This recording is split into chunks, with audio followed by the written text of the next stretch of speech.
예, 여러분 한 주간 잘 지내셨습니까? 네, 또 뵙게 돼서 반갑습니다. 여러분 우리 지금 여기 예배드리는 예배당을 누가 지었죠? 예? 내가 안 지었는데 뭐 궁극적으로 하나님이 지으셨겠죠? 근데 이걸 이제 하나님의 뜻과 목적에 부르심에 맞게 지을 때 이제 사람이 지었겠죠, 그죠? 언젠가 이 예배당을 사람이 처음에는 예배당을 지었는데 나중에 보면 여러분 이 예배당이 사람을 짓죠. 이 예배당에 사람들이 드나들면서 예배드리고 훈련받고 교제하고 이런저런한 모임을 가지는 동안 네, 이 예배당이 사람을 짓죠. 여러분 이게 사실 윈스턴 처칠이 한 말입니다. 사람은 건물을 짓고 건물은 사람을 짓는다 이런 얘기를 했죠. 이게 뭐 공간의 사회학이라고도 얘기하는데 여러분 이게 공간 신학이라는 것도 있습니다. 그러니까 이 공간 자체가 주는 힘이 있고 또 거기에서 신앙의 훈육이 일어나는 거죠. 그래서 여러분 일상을 돌아보실 때 내가 하루 중에 혹은 한 주 중에 어떤 공간에서 얼만큼의 시간을 많이 보내는지를 한번 돌아보는 것도 의미가 있습니다. 왜냐하면 그 공간이 나를 짓고 있는 거예요. 나한테 영향을 주고 있고 적극적인 의미에서 나를 훈육하고 있다. 그래서 그 열매가 무엇인지를 한번 살펴볼 필요가 있습니다. 뭐 이렇게 꼭 심오하게 생각 안 해도 여러분 일상적으로도 돌아볼 수 있죠. 우리 기분 전환하고 싶을 때 어떻게 합니까? 아니 뭐 잠을 잘 수도 있지만 그 보통 어디 가죠. 예, 뭐 바다를 보러 가든 뭐 수변길을 걸으러 가든 뭐 어디 파크를 가서 걷든 아니면 내가 좋아하는 카페에 가서 커피를 마시든 어떤 공간을 가잖아요, 그렇죠? 여러분 거기 우리가 공간을 왜 갈까요? 그 공간에 가면 내가 뭘 얻을 수 있다는 걸 내가 알고 있는 거예요. 그러니까 우리가 이론적으로 설명을 하지 못해서 그렇지 공간의 힘을 다 경험하고 살고 있다. 그런 의미에서 여러분 우리가 좀 생각할 게 있습니다. 하나님 나라에는 그런 우리와 아주 밀접한 관계를 맺고 있는 영적인 공간이 있습니다. 그게 다 우리의 일상과 관련된 것들이거든요. 그걸 보여주는 게 여러분 교재 9페이지입니다. 9페이지에 여러분 보시면 골로새서 말씀, 요한복음 말씀, 또 골로새서 말씀이 이렇게 나와 있는데요. 제가 이 화면에 띄워놨습니다만 요 세 구절은 저렇게 정리하시면 좋을 것 같아요. 저희가 이제 식의 주에서 주를 마저 하고 이제 멈춤으로 넘어갈 텐데 여러분 이게 하나님이 우리에게 주시는 먹거리가 있고 하나님 나라에 그리고 의복이 있고 이어서 하나님 나라의 공간이 있는 거예요. 공간. 우리가 저 공간을 얼만큼 잘 이해하고 취하느냐가 이제 중요할 텐데 그게 묵상과도 직결이 돼 있습니다. 자, 골로새서 1장 13절 한번 같이 읽어 보실까요? 시작.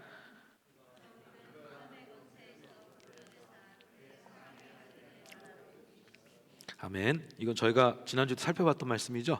제가 동어 반복하지 않고 조금 더 진전된 이야기를 들려드릴게요. 바울이 이게 지금 구원을 설명하는 거란 말이에요. 그러니까 건져내고 옮겨낸다. 이게 어찌 보면 되게 신학적인 상상력이고 바울의 독창성이 묻어나는 건데 사실 여러분 바울이 이 얘기할 때는 바울의 머릿속에는 구약의 한 사건이 딱 떠오르고 있습니다. 그게 뭘까요? 이게 바울 서신 읽을 때 우리가 잘 기억하면 좋은 거예요. 바울의 머릿속에는 구약이 이렇게 메아리가 있어요. 그 울림이 있거든요.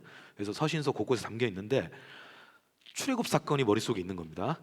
자, 여러분 그 이스라엘 백성이 애굽에 있을 때 이스라엘의 지배자가 누굽니까? 지배자.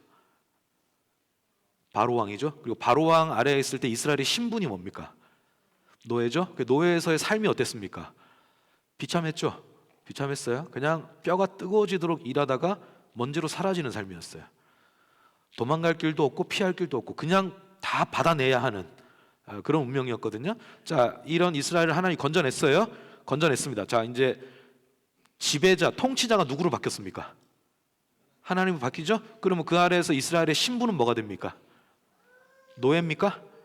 아니죠. 하나님의 자녀, 하나님의 소유, 거룩한 백성, 제사장 나라가 됩니다. 자, 여기서 이스라엘의 삶은 어떻게 됩니까?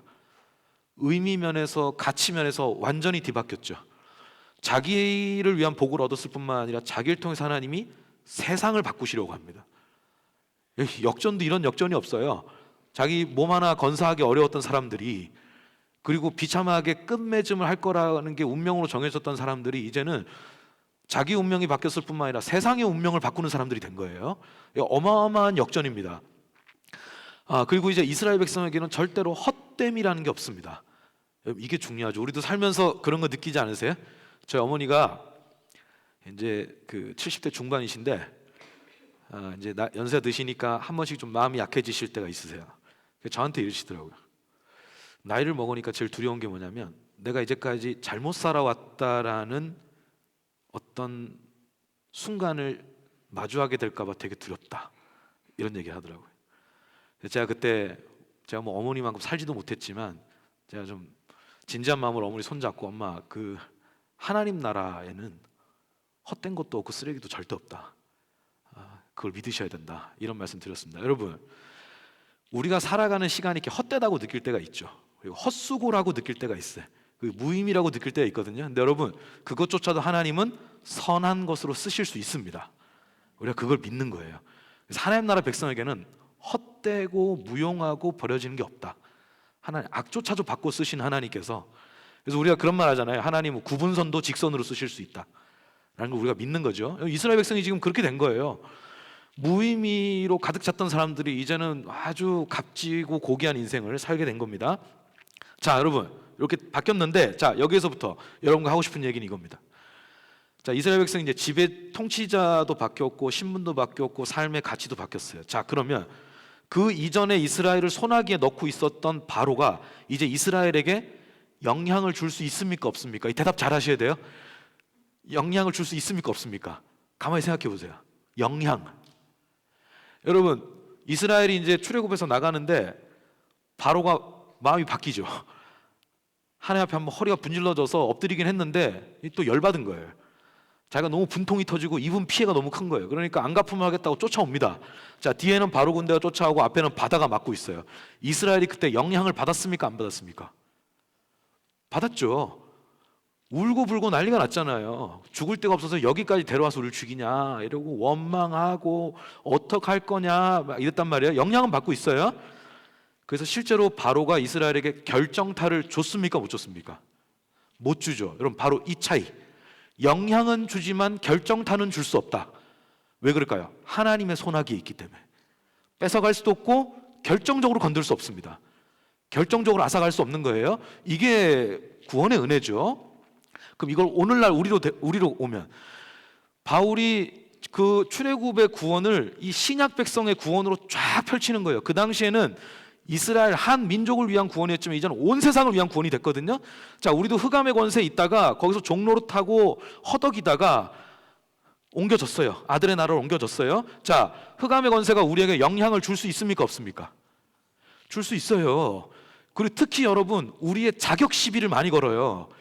야, 뒷감놈이 무슨, 야, 예배 드리는데 낯도 안 뜨겁냐? 그렇게 살고? 여러분, 이런 식의 정죄감을 줄 수도 있어요. 혹은 아예 나태해지게 만들어. 야, 원래 다 이렇게 사는 거야. 대강 대충 이렇게 덮고 가는 거야. 여러분, 이렇게, 그러니까 무엇이든 우리에게 하나님과 자꾸 멀어지게 하는 영향을 준다고요. 자, 근데 결정타를 줄 수 있을까요, 없을까요? 못 줍니다. 왜냐, 우린 예수님의 소유이기 때문에. 절대 우리를 앗아갈 수도 없고 결정타를 줄 수도 없습니다. 자, 그러면 우리의 마음은 어때야 될까요? 아, 영향받아도 결정타는 못 주니까 막 살자. 여러분, 이건 아니겠죠. 결론이 이렇게 하면 안 되겠죠. 어떻게 될까요? 이 흑암의 권세가 주는 영향력보다 하나님의 통치의 영향력에 나를 더 노출시켜야죠. 그래야 이 영향에 덜 흔들리고, 바꿔 말할까요? 견고해지고 더 담대해질 수 있겠죠. 우리가 믿음이 이제 그쪽으로 가야겠죠. 자, 그러면 어떻게 해야 될까요? 하나님의 통치를 더 활발하게 내 속으로 받아들이려면 어떻게 될까요? 하나님의 주요 통치 수단에 나를 노출해야 됩니다. 그게 뭘까요? 말씀입니다. 말씀. 하나님의 주요 통치 수단. 하나님은 말씀으로 자기 백성을 다스리고 인도하고 응답하고 보호하고 돌보십니다. 믿으십니까? 여러분, 이 말씀에 대해서 나를 노출하는 게 바로 이 건져지고 옮겨지는 내 구원의 거주 공간이 바뀌었을 때에 내가 믿음으로 해야 할 일, 내가 믿음으로 더 누릴 일들이다 라고 이제 말씀을 드립니다. 여러분, 그래서 이런 내 영혼을 상하게 하는, 내 믿음이 흔들리게 하는 영향이 있을 때 여러분, 그것 자체에 낙심하지 마시고 말씀의 영향력에 나를 더 노출하십시오. 여러분, 그게 우리가 가야 할 길입니다. 그래서 그렇게 좀 가주시기를 바라고, 자, 그 다음 요한복음 15장 7절 같이 읽겠습니다. 시작. 너희가 내 안에 거하고 내 말이 너희 안에 거하면 무엇이든지 원하는 대로 구하라. 그리하면 이루리라. 아멘. 여러분 그냥 솔직하게 방금 읽으신 구절 중에 어디가 눈에 들어오세요? 예? 무엇이든지 원하는 대로 구하라 그리하면 이루리라. 다 저랑 비슷하시죠? 저만 그런 거 아니죠, 여러분? 예, 여러분 대박입니다. 대박. 원하는 건 다 이루어지는 나라. 근데 이게 천국일까?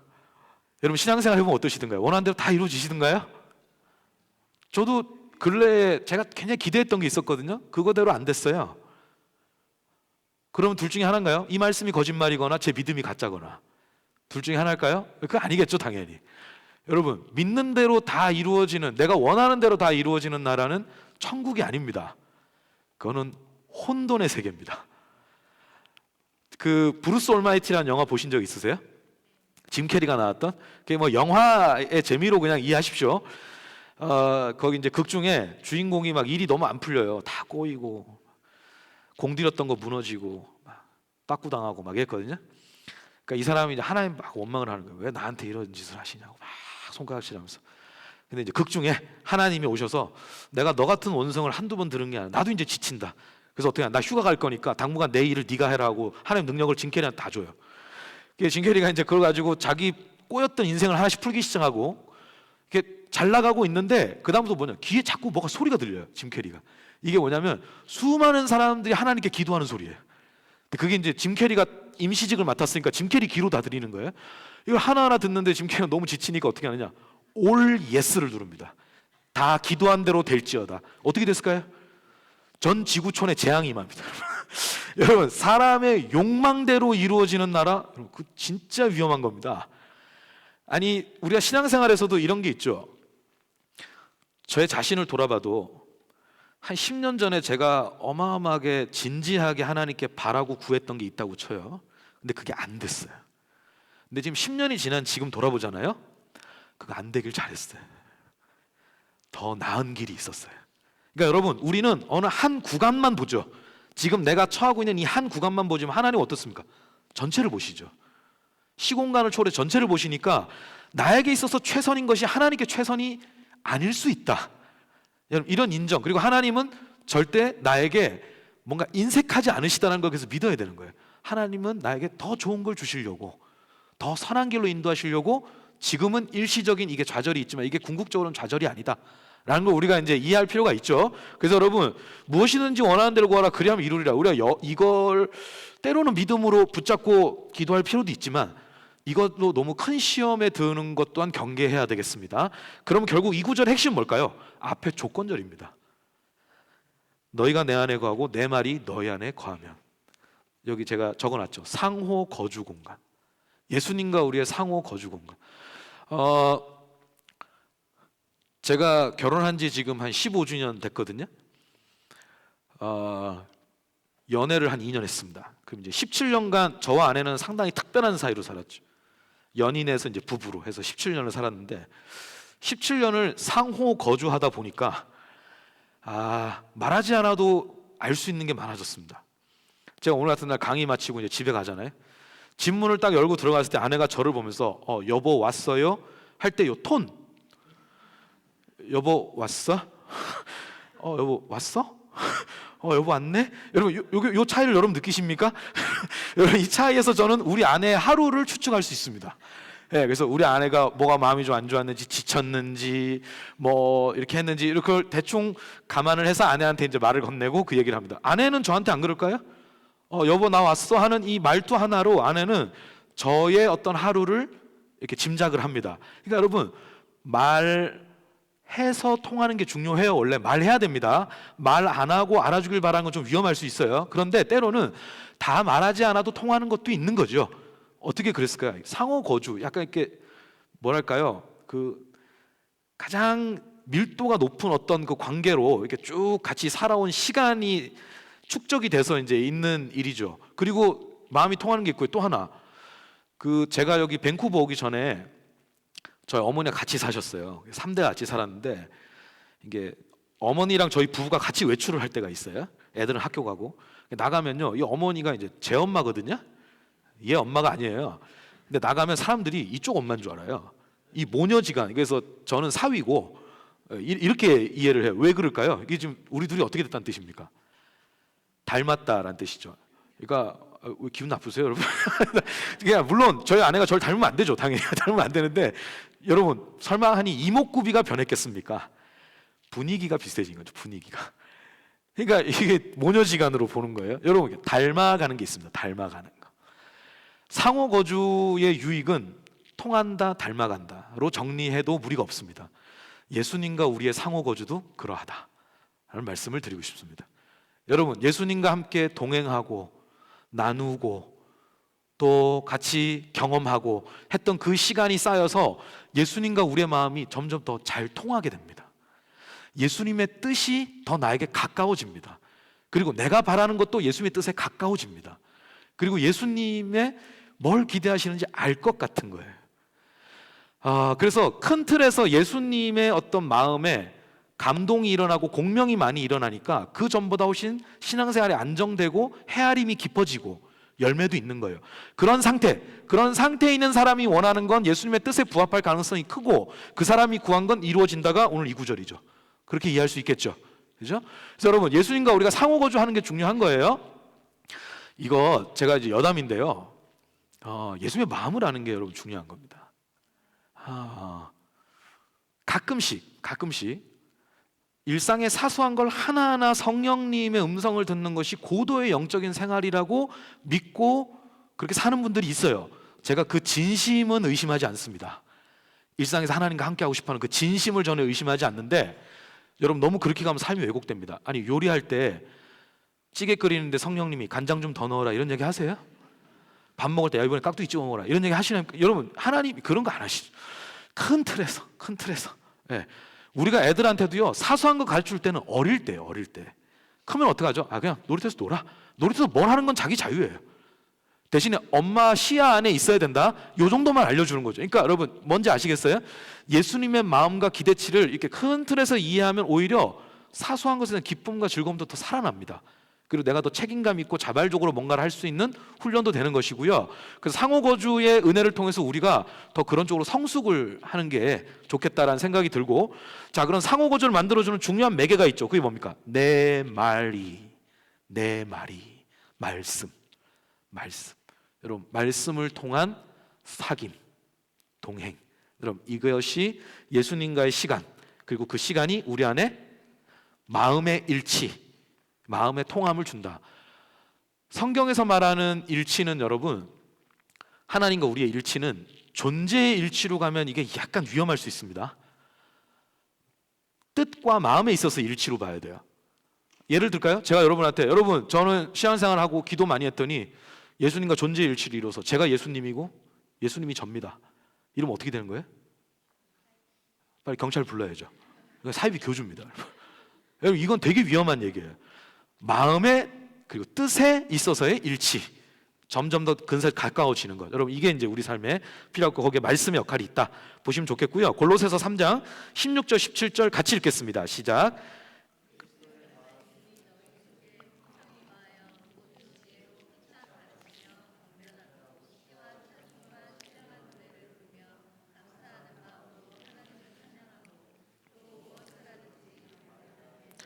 다 주 예수의 이름으로 하고 그를 힘입어 하나님 아버지께 감사하라. 여러분 여기에 이제 그리스도의 말씀이 너희 속에 풍성히 거하여라고 나오죠. 여러분 여기에 너희 속을 한번 체크해 두시고, 제가 여기 화면에 보여드리지만 여기서 말하는 너희 속은 우리 각자의 내면, 우리 안에 말씀으로 채워야 할 공간이 있는 거예요. 말씀의 공간. 여러분 거기는 말씀이 채워지지 않으면 우리가 한켠에서 공허함을 느끼고요. 그거 다른 걸로 채워도 안 채워집니다. 말씀으로 채워야 하는 공간이 있는 거예요. 그리고 또 뭐죠? 우리 안에, 우리의 관계 안에, 공동체 안에, 우리가 하는 모임 안에, 우리가 함께 하는 일 안에 말씀의 공간이 있다는 거예요. 그 말씀이 일하는 공간이 있다는 거예요. 그걸 채워라. 그러면 세 가지 열매가 나타난다고 봅니다. 자, 첫 번째 한번 보시죠. 1번 모든 지혜로 피차 가르치고 권면하고. 여러분 이건 성도의 교제의 회복이라고 보시면 돼요. 그리스도의 말씀이 내 안에, 우리 안에 풍성히 채워지면 우리가 얻어지는 선물이 뭐냐? 성도의 교제가 회복된다는 거예요. 여러분 그냥 한번 들어보시죠. 공감이 되실런지. 이렇게 성도끼리 모임을 하는데 교회에서 나름 만나서 막 즐겁기도 했고 또 진지한 얘기도 오갔어요. 그리고 그 시간을 충실히 보냈어요. 이거 누굴 비난하자는 게 아닙니다. 그 충실을 보냈는데 집에 돌아오는데 뭔가 말로 설명할 수 없는 공허함이 있어요. 그럼 우리가 생각하게 되죠. 뭔가 과했을까? 내가 오늘 너무 지나친 말을 했나? 혹은 우리 안에 뭔가 빠졌을까? 이런 여러 가지 생각이 들죠. 여러분, 그때 우리에게 말씀이 채워지는 것은 어떠했는지 한번 돌아보는 것도 유익하다 라는 말씀을 드리는 겁니다. 여러분, 성도의 교제만큼 우리를 기쁘게 하고 힘을 주는 것도 없지만 이게 잘못 가면요, 진짜 제가 이런 말씀까지 들어요. 잘못하면 지옥을 경험합니다. 준비가 안 돼 있으면 이게 진짜 어렵거든요. 그래서 여러분, 우리는 성도의 교제를 사모해야 돼요. 그리고 모이기를 힘써야 돼요. 근데 그 안에 말씀을 좀 채울 필요가 있다. 내 안에, 우리 안에. 그러니까 여러분, 말씀을 채우라 그러니까 또 만나서 막 명시적으로 말씀을 말해야만 채워진다고 생각할 수 있지만, 그럴 수도 있지만 꼭 그렇지 않을 수도 있는 거예요. 아니 막 얘기하다가 너 기다려, 잠언 여기서 그렇게 하지 말라 그래. 이거는 정죄하는 거고, 그러지 말고 이런 거죠. 말씀으로 다듬어진 생각, 말씀의 정신이 깃든 의견. 그러니까 여러분 뭔지 아시겠죠? 이렇게 말씀과 잘 조화를 이루고 있는 어떤 가치관, 대화, 그리고 어떤 손내밈, 이런 게 여러분 같이 주고받아져야 이게 좋다. 그리고 또 모였을 때 같이 묵상한 말씀을 나누는 것도 상당히 좋다, 중요하다라고 하는 거. 그게 성도의 교제가 회복되길 원하신다면 우리가 좀 그런 부분에 사모함을 가지면 좋겠습니다. 자, 두 번째, 시와 찬송과 신령한 노래를 부르며 감사하는 마음으로 하나님을 찬양하고라고 나옵니다. 여러분, 이거는 예배의 감격의 회복으로 보시면 됩니다. 예배의 감격의 회복. 혹시 요즘 내가 예배하는 마음이 전과 같지 않다, 그러니까 스스로 좀 이래도 되나? 느껴질 뭔가가 있다면 여러분, 요구절 한번 생각해 보셔도 좀 좋지 않겠나 싶습니다. 여러분, 여기에서 제가 주목하는 단어는 이겁니다. 감사하는 마음. 감사하는 마음. 그러니까 노래 불러야 할 순서니까 노래 부르고, 기도해야 할 순서니까 기도하는 것보다는 누가 시키지 않아도 내가 주를 노래하고 싶은 거예요. 내가 주께 영광을 돌리고 싶은 거예요. 내가 주를 부르고 싶은 거예요. 자원하는 심령. 여러분, 예배에 있어서나 우리 신앙생활에 있어서 되게 귀한 마음이 있다면 그건 자원하는 마음입니다. 자원하는 심령. 그걸 하나님 받으시죠, 그죠? 자, 그 자원하는 심령이 어떻게 생길까? 그리스도의 말씀이 너희 속에 풍성히 거하면. 풍성히 거하면. 그러니까 예배의 감격, 감동을 회복하는 길도 말씀의 채움과 관련되어 있다. 그래서 여러분, 일단 뭐가 중요할까요? 우리가 함께 모여서 드리는 이 주일 예배, 공예배 때 선포되는 말씀에 경청할 필요 있습니다. 그리고 그걸 내 안에 채울 필요가 있습니다. 그리고 또 우리가 이렇게 모였다가 흩어지면 예배가 끝나는 건가요? 그 다음 예배가 시작되는 거죠. 뭡니까? 일상의 예배, 삶의 예배가 시작되는 거죠. 그래서 우리는 우리의 삶에서 예배는 끝나지 않습니다. 그죠? 그 예배가 다른 국면으로 들어갈 뿐이죠. 자, 그러면 우리가 여기서 예배를 마치고 축도 받고 파송을 받는 거거든요. 축도를 받는다는 건 파송 받고 우리의 일상으로, 우리의 이제 생활로 돌아갔을 때는 그 생활에서 묵상을 통해서 내 이 말씀을 계속 채우는 거죠.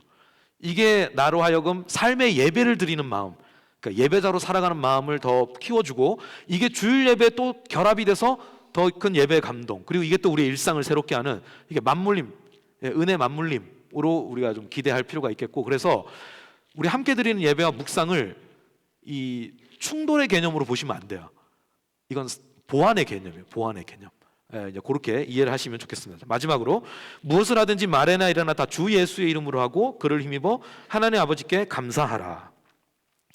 여러분, 이렇게 주 예수의 이름으로 하라 그러잖아요, 그렇죠? 주 예수의 이름으로 하라. 이건 삶의 중심성 회복입니다. 그러니까 성도의 교제 회복, 예배 회복, 세 번째는 삶의 중심성 회복. 여러분, 이렇게 이해하시면 좋겠습니다. 삶의 중심성이 회복된다는 게 뭘까? 여러분, 이런 거죠. 마태복음의 그 산상수훈을 보면 예수님이 이런 화법을 쓰시죠. 너희가 옛적에는 이렇게 들었으나 나는 너희에게 말한다. 이렇게 하라. 여러분, 이게 나는 너희에게 말한다, 이 말 있죠. 여러분, 이거 엄청난 말이에요. 이거 뭘 뜻해? 권위를 얘기해 주는 거예요. 권위. 너희가 옛적에 이렇게 들었지. 이건 뭡니까? 이스라엘이 그동안 배우고 붙들고 믿어온 그 신앙의 체계, 삶의 체계를 얘기하는 거예요. 그거 아무도 건들 수 없는 전통이거든요. 이건 권위예요, 권위. 근데 그 권위보다 더 큰 분이 지금 오신 거예요. 그래서 너희가 이제까지 맞다고 믿어왔던 그거, 예를 들까요? 살인하지 말라라고 들었으나, 그래서 옛날에 어때요? 살인만 안 하면 죄가 안 됐어요. 예수님 뭐라 그러죠? 형제에게 라가라는 자마다 이렇게 되고 이렇게 되고. 그래서 이 율법 안에 담긴, 명령 안에 담긴 본래 정신, 그 취지를 살려낸 완전 새로운 차원의 계명을 주시죠. 여러분, 거기에 핵심이 뭐냐? 나는 너희에게 말한다. 권위예요, 권위. 예수님의 권위. 여러분, 우리가요, 삶의 중심이 예수님이 된다는 건 뭐냐? 내 삶의 권위가 예수님이시다라는 걸 믿는 겁니다. 내가 그 권위 아래 있다.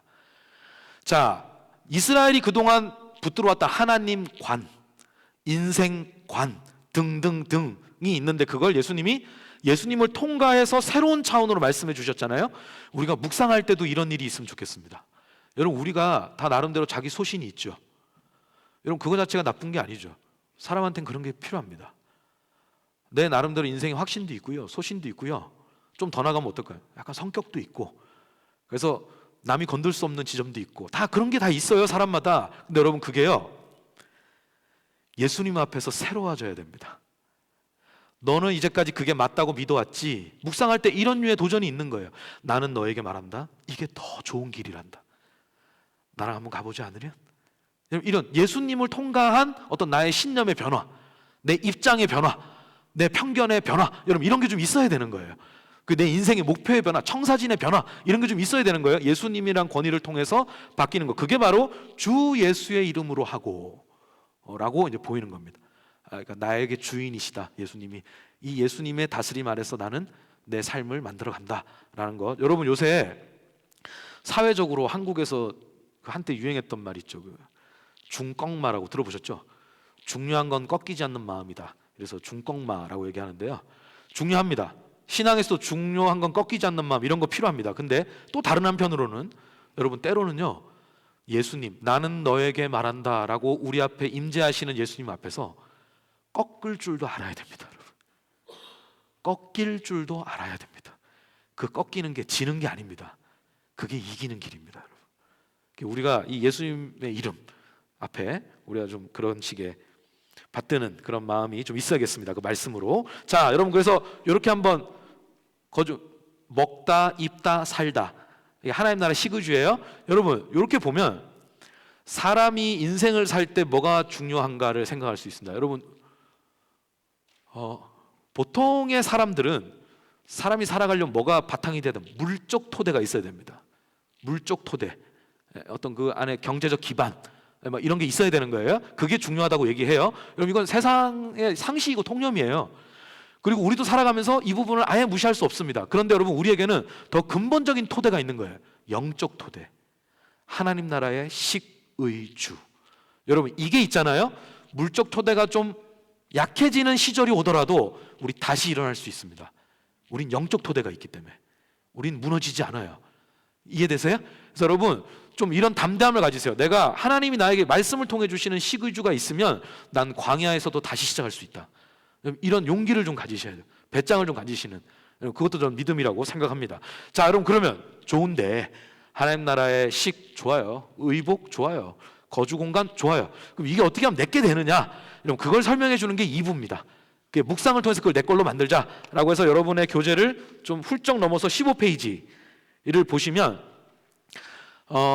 묵상 다이어그램이 나오죠. 여러분, 우측 하단에 보면 묵상 다이어그램이 나와요. 이걸 통해서 여러분이 하나님 나라의 식의주를 여러분의 것으로 취하면서 사시면 좋겠다라고 말씀을 드리는데, 여러분, 여기 보면 다이어그램의 느낌이 어떠세요? 흐름이죠, 흐름. 리듬이고 흐름이거든요. 뭘 말씀드리고 싶은 거냐면, 여러분, 이렇게 묵상 훈련 하실 때 혹은 실천하실 때 너무 그 기계적인 순서와 절차에 매이지 마세요. 막 이런 거 있잖아요. 지금은 읽어야 할 때인데 막 읽는 순간 적용이 막 일어나요. 아니야, 나 벌써 은혜 받으면 안 돼. 잠깐만, 천천히. 이렇게 하지 마시라는 얘기예요. 여러분, 묵상은 동시다발적으로 많은 일이 일어납니다. 읽는 순간 바로 직관적으로 적용이 와요. 여러분, 그런 거를 다 담아낼 줄 알아야 되거든요. 그러려면 어떻게 배워야 되냐? 이런 식으로 흐름으로 배우세요. 묵상을 흐름으로. 자, 중앙에 있는 3가지가 중요합니다. 멈춤, 머문, 나아감. 여러분, 저 흐름으로 묵상하시는 거예요. 스탑, stay, step인데 여러분 각 S마다 실천할 수 있는 게 두 가지씩 있죠. 저걸 통해서 풍성하게 만들어주는 거예요. 준비하기와 기도를 통해서 멈춤이 더 내 삶의 은혜가 되게 만드는 거고요. 읽고 묵상하는 방법을 배워서 이 머금의 은혜가 커지게 하는 겁니다. 그리고 마지막으로 기도하기와 살아가기를 통해서 하나님의 말씀이 내 일상에 번져가게 하는 거예요. 여러분 요걸 우리가 기대하는 겁니다. 그래서 흐름으로 이해하시고 지금 저와 함께 멈춤, 오늘 뭐 설교 제목도 거룩한 멈춤으로 잡았는데 오늘 멈춤에 대해서 이야기를 하고 제가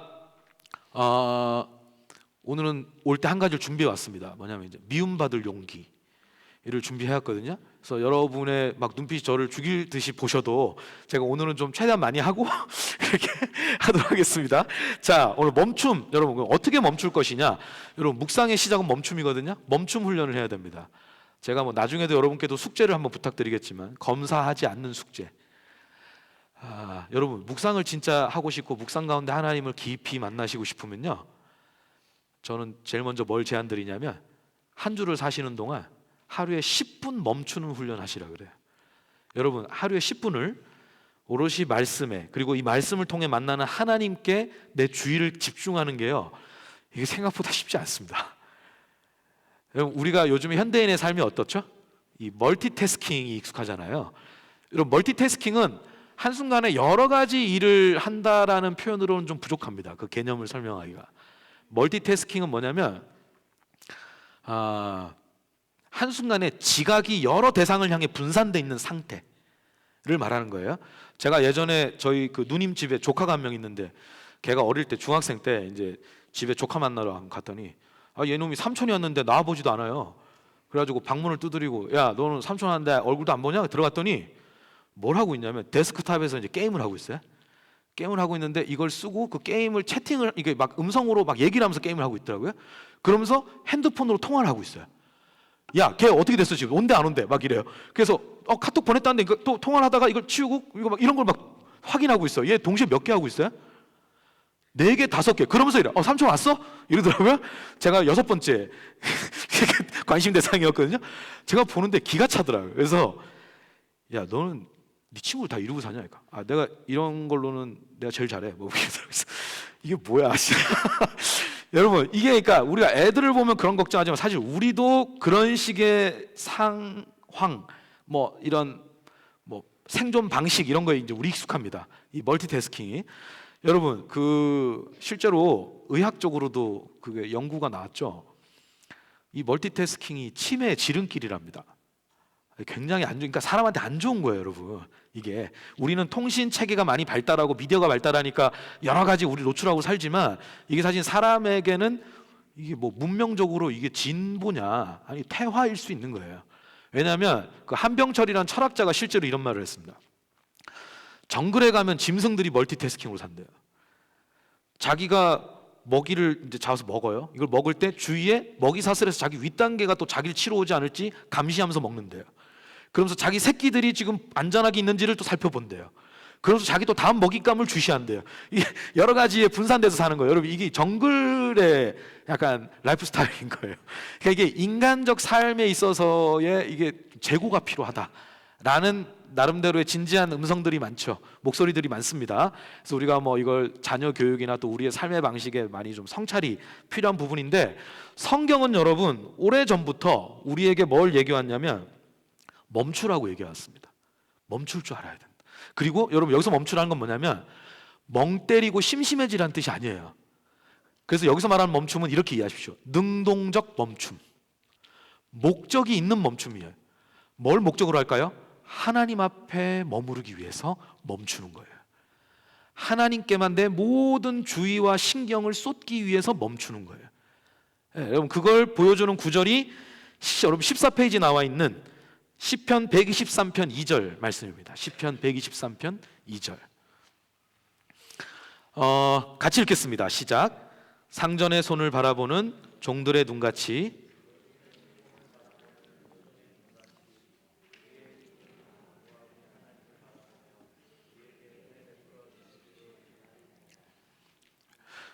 하나님과 우리의 관계를 주종 관계로 표현하죠.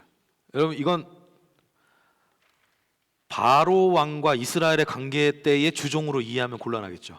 이건 다른 차원입니다. 실제로 성경에는 하나님과 하나님의 백성 사이를 주종 관계로 표현하는데 이건 메타포예요. 어떤 메타포일까? 하나님의 극진하신 돌보심을 강조하기 위한 메타포기도 하고, 또 하나, 이렇게 받은 은혜가 커서 이게 감사해서 저는 제 사랑과 충성은 다른 것에 주지 않습니다. 저 오직 주님께만 드립니다. 당신만이 내 주인이시고 저에게 다른 주인 없습니다. 이렇게 얘기하는 그 신앙의 표현으로서 주종 관계로 이제 메타포가 있는 거예요. 자, 그럼 여러분, 우리가 고대 시대에 주인과 하인이 있다고 쳐요. 이 하인에게 요청되는 미덕은 뭘까요? 활동성 아니겠어요? 생산성, 이런 거 아니겠어요? 주인이 시킨 일을 잘 해내고 넉넉하게 해내고 거기에 대한 좋은 결과를 만들어내는 게 하인에게 요청되는 어떤 미덕일 거예요. 그죠? 근데 성경에서는요, 주인이신 하나님이 종이 된 자기 백성에게 가장 먼저 요구하시는 건 활동이 아니에요. 성과가 아니에요. 뭐냐? 바라봄과 기다림이에요.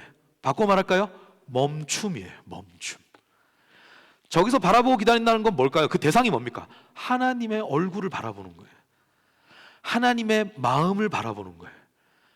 하나님의 뜻을 바라보고 그걸 잘 담아서 살아갈 수 있도록 돕는 은혜를 기다리는 거예요. 은혜 입기를 기다리는 거예요. 여러분, 하나님의 마음이 이렇게 스치듯 봐서 읽혀집니까? 여러분, 사람 마음도 그렇게는 안 읽혀져요. 하물며 하나님의 마음인데, 하나님의 마음을 우리가 잘 읽으려면 멈추고 거기에 가만히 마음을 쏟아야 됩니다. 그게 저기서 말하는 바라봄과 기다림. 그래서 여러분, 내가 하나님을 잘 섬기는 사람이 되고 싶다. 나는 다른 건 몰라도 신앙에 있어서 끝까지 하나님께 충성하고 사랑하는 사람이 되고 싶다라고 한다면 저걸 우리가 훈련할 필요가 있습니다. 바라봄과 기다림. 바라봄과 기다림. 즉 바꿔 말해서 다시 말하면 멈추는 훈련. 멈춤의 힘을 우리가 좀 체득할 필요가 있겠다. 그래서 여러분, 어떻게 되냐면 우리 일상에 묵상을 할 때 멈춤의 시간과 공간을 만들어야 됩니다. 이게 출발이에요. 이게 출발. 멈춤의 시간과 공간을 이제 만들 때 여러분, 이제 저는 사실 바라는 게 있죠. 뭐냐면 내일부터 이거 배우신 다음에 당장 월요일부터 내가 언제 어디에서 멈추겠다, 묵상을 하겠다라는 뜻이죠. 이런 걸 구체적으로 좀 시간을 세우고 이제 한번 실천해 보시기를 저는 이제 권면을 해드리는 건데, 그게 묵상의 시작이고, 그렇게 해서 여러분 10분 하시면 묵상한 걸로. 이렇게 해도 되나? 생각하지 마세요. 10분간 멈춘 것 자체가 너무 좋은 훈련을 하신 거예요. 한 주간은 좀 그것만 하시라고 독려를 해드리는 편입니다. 자, 17페이지를 보시면서 이 5구절을 통해서 여러분의 멈춤에 좀 도움을 받으십시오. 은혜를 얻으시고 통찰을 얻으시기를 바랍니다. 자, 이 5구절을 제가 정리하면 이제 화면과 같은데 하나씩 한번 정리를 해볼게요. 출애굽기 죄송합니다. 제가 지금 목이 슬퍼서 그런 건 아니고요. 제가 지금 목 상태가 제가 최근에 좀 이렇게 목이 약해져가지고 죄송합니다. 출애굽기 3장 5절 같이 읽어보실까요? 시작.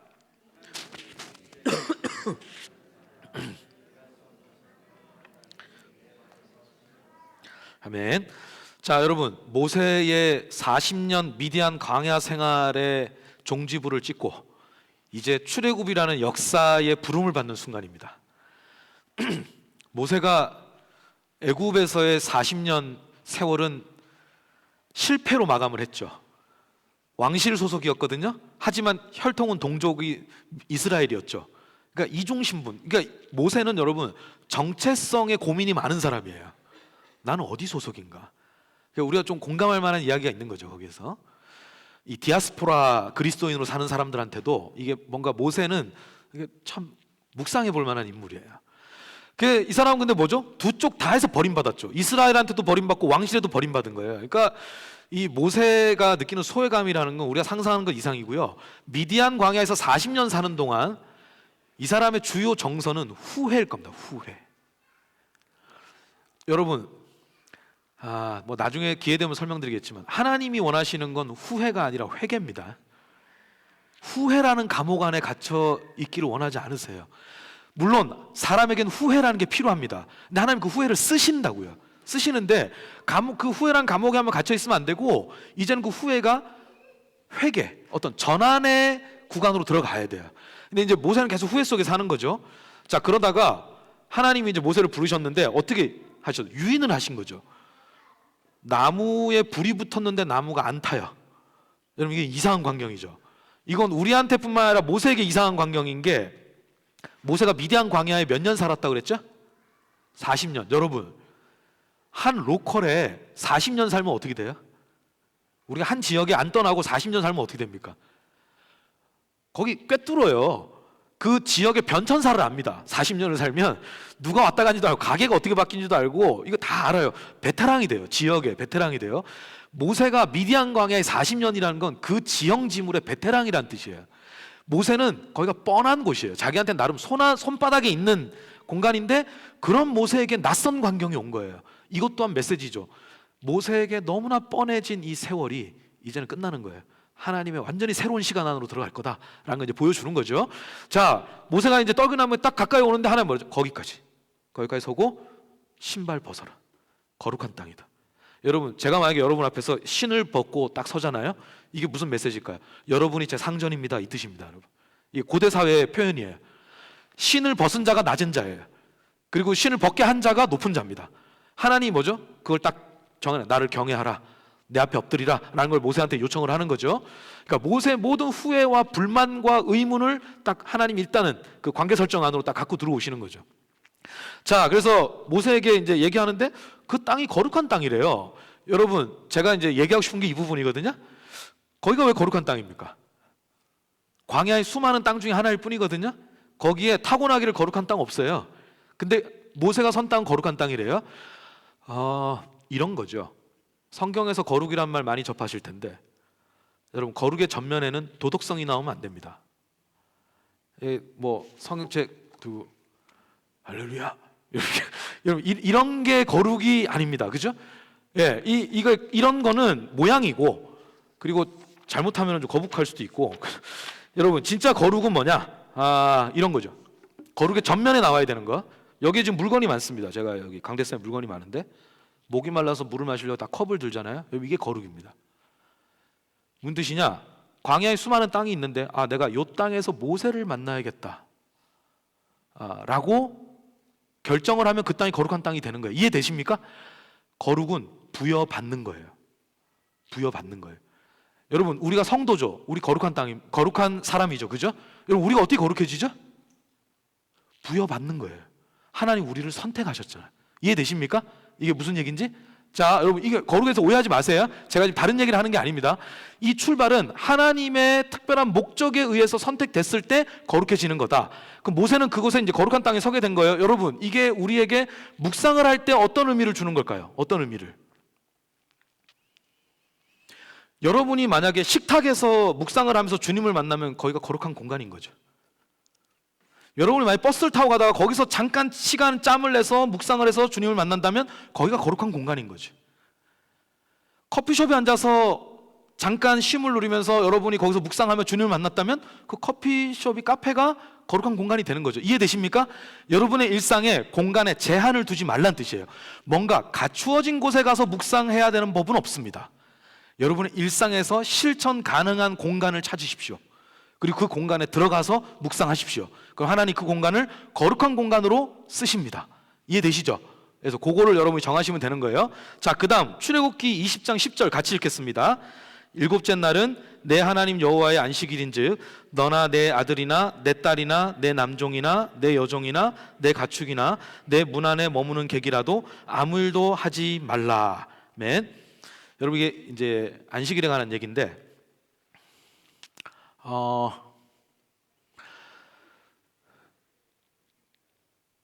이스라엘에게 애굽이 어떤 곳입니까? 그러니까 애굽에 탈출할 때 드디어 저 꺾이지 않을 것 같았던 바로의 소나기 소리가 풀렸다. 내가 드디어 해방이다. 여러분, 그동안 나를 짓누르고 억압했던 것들로부터 풀렸잖아요. 이스라엘은 애굽은 트라우마예요. 트라우마. 다시는 돌아가고 싶지 않은 곳이에요.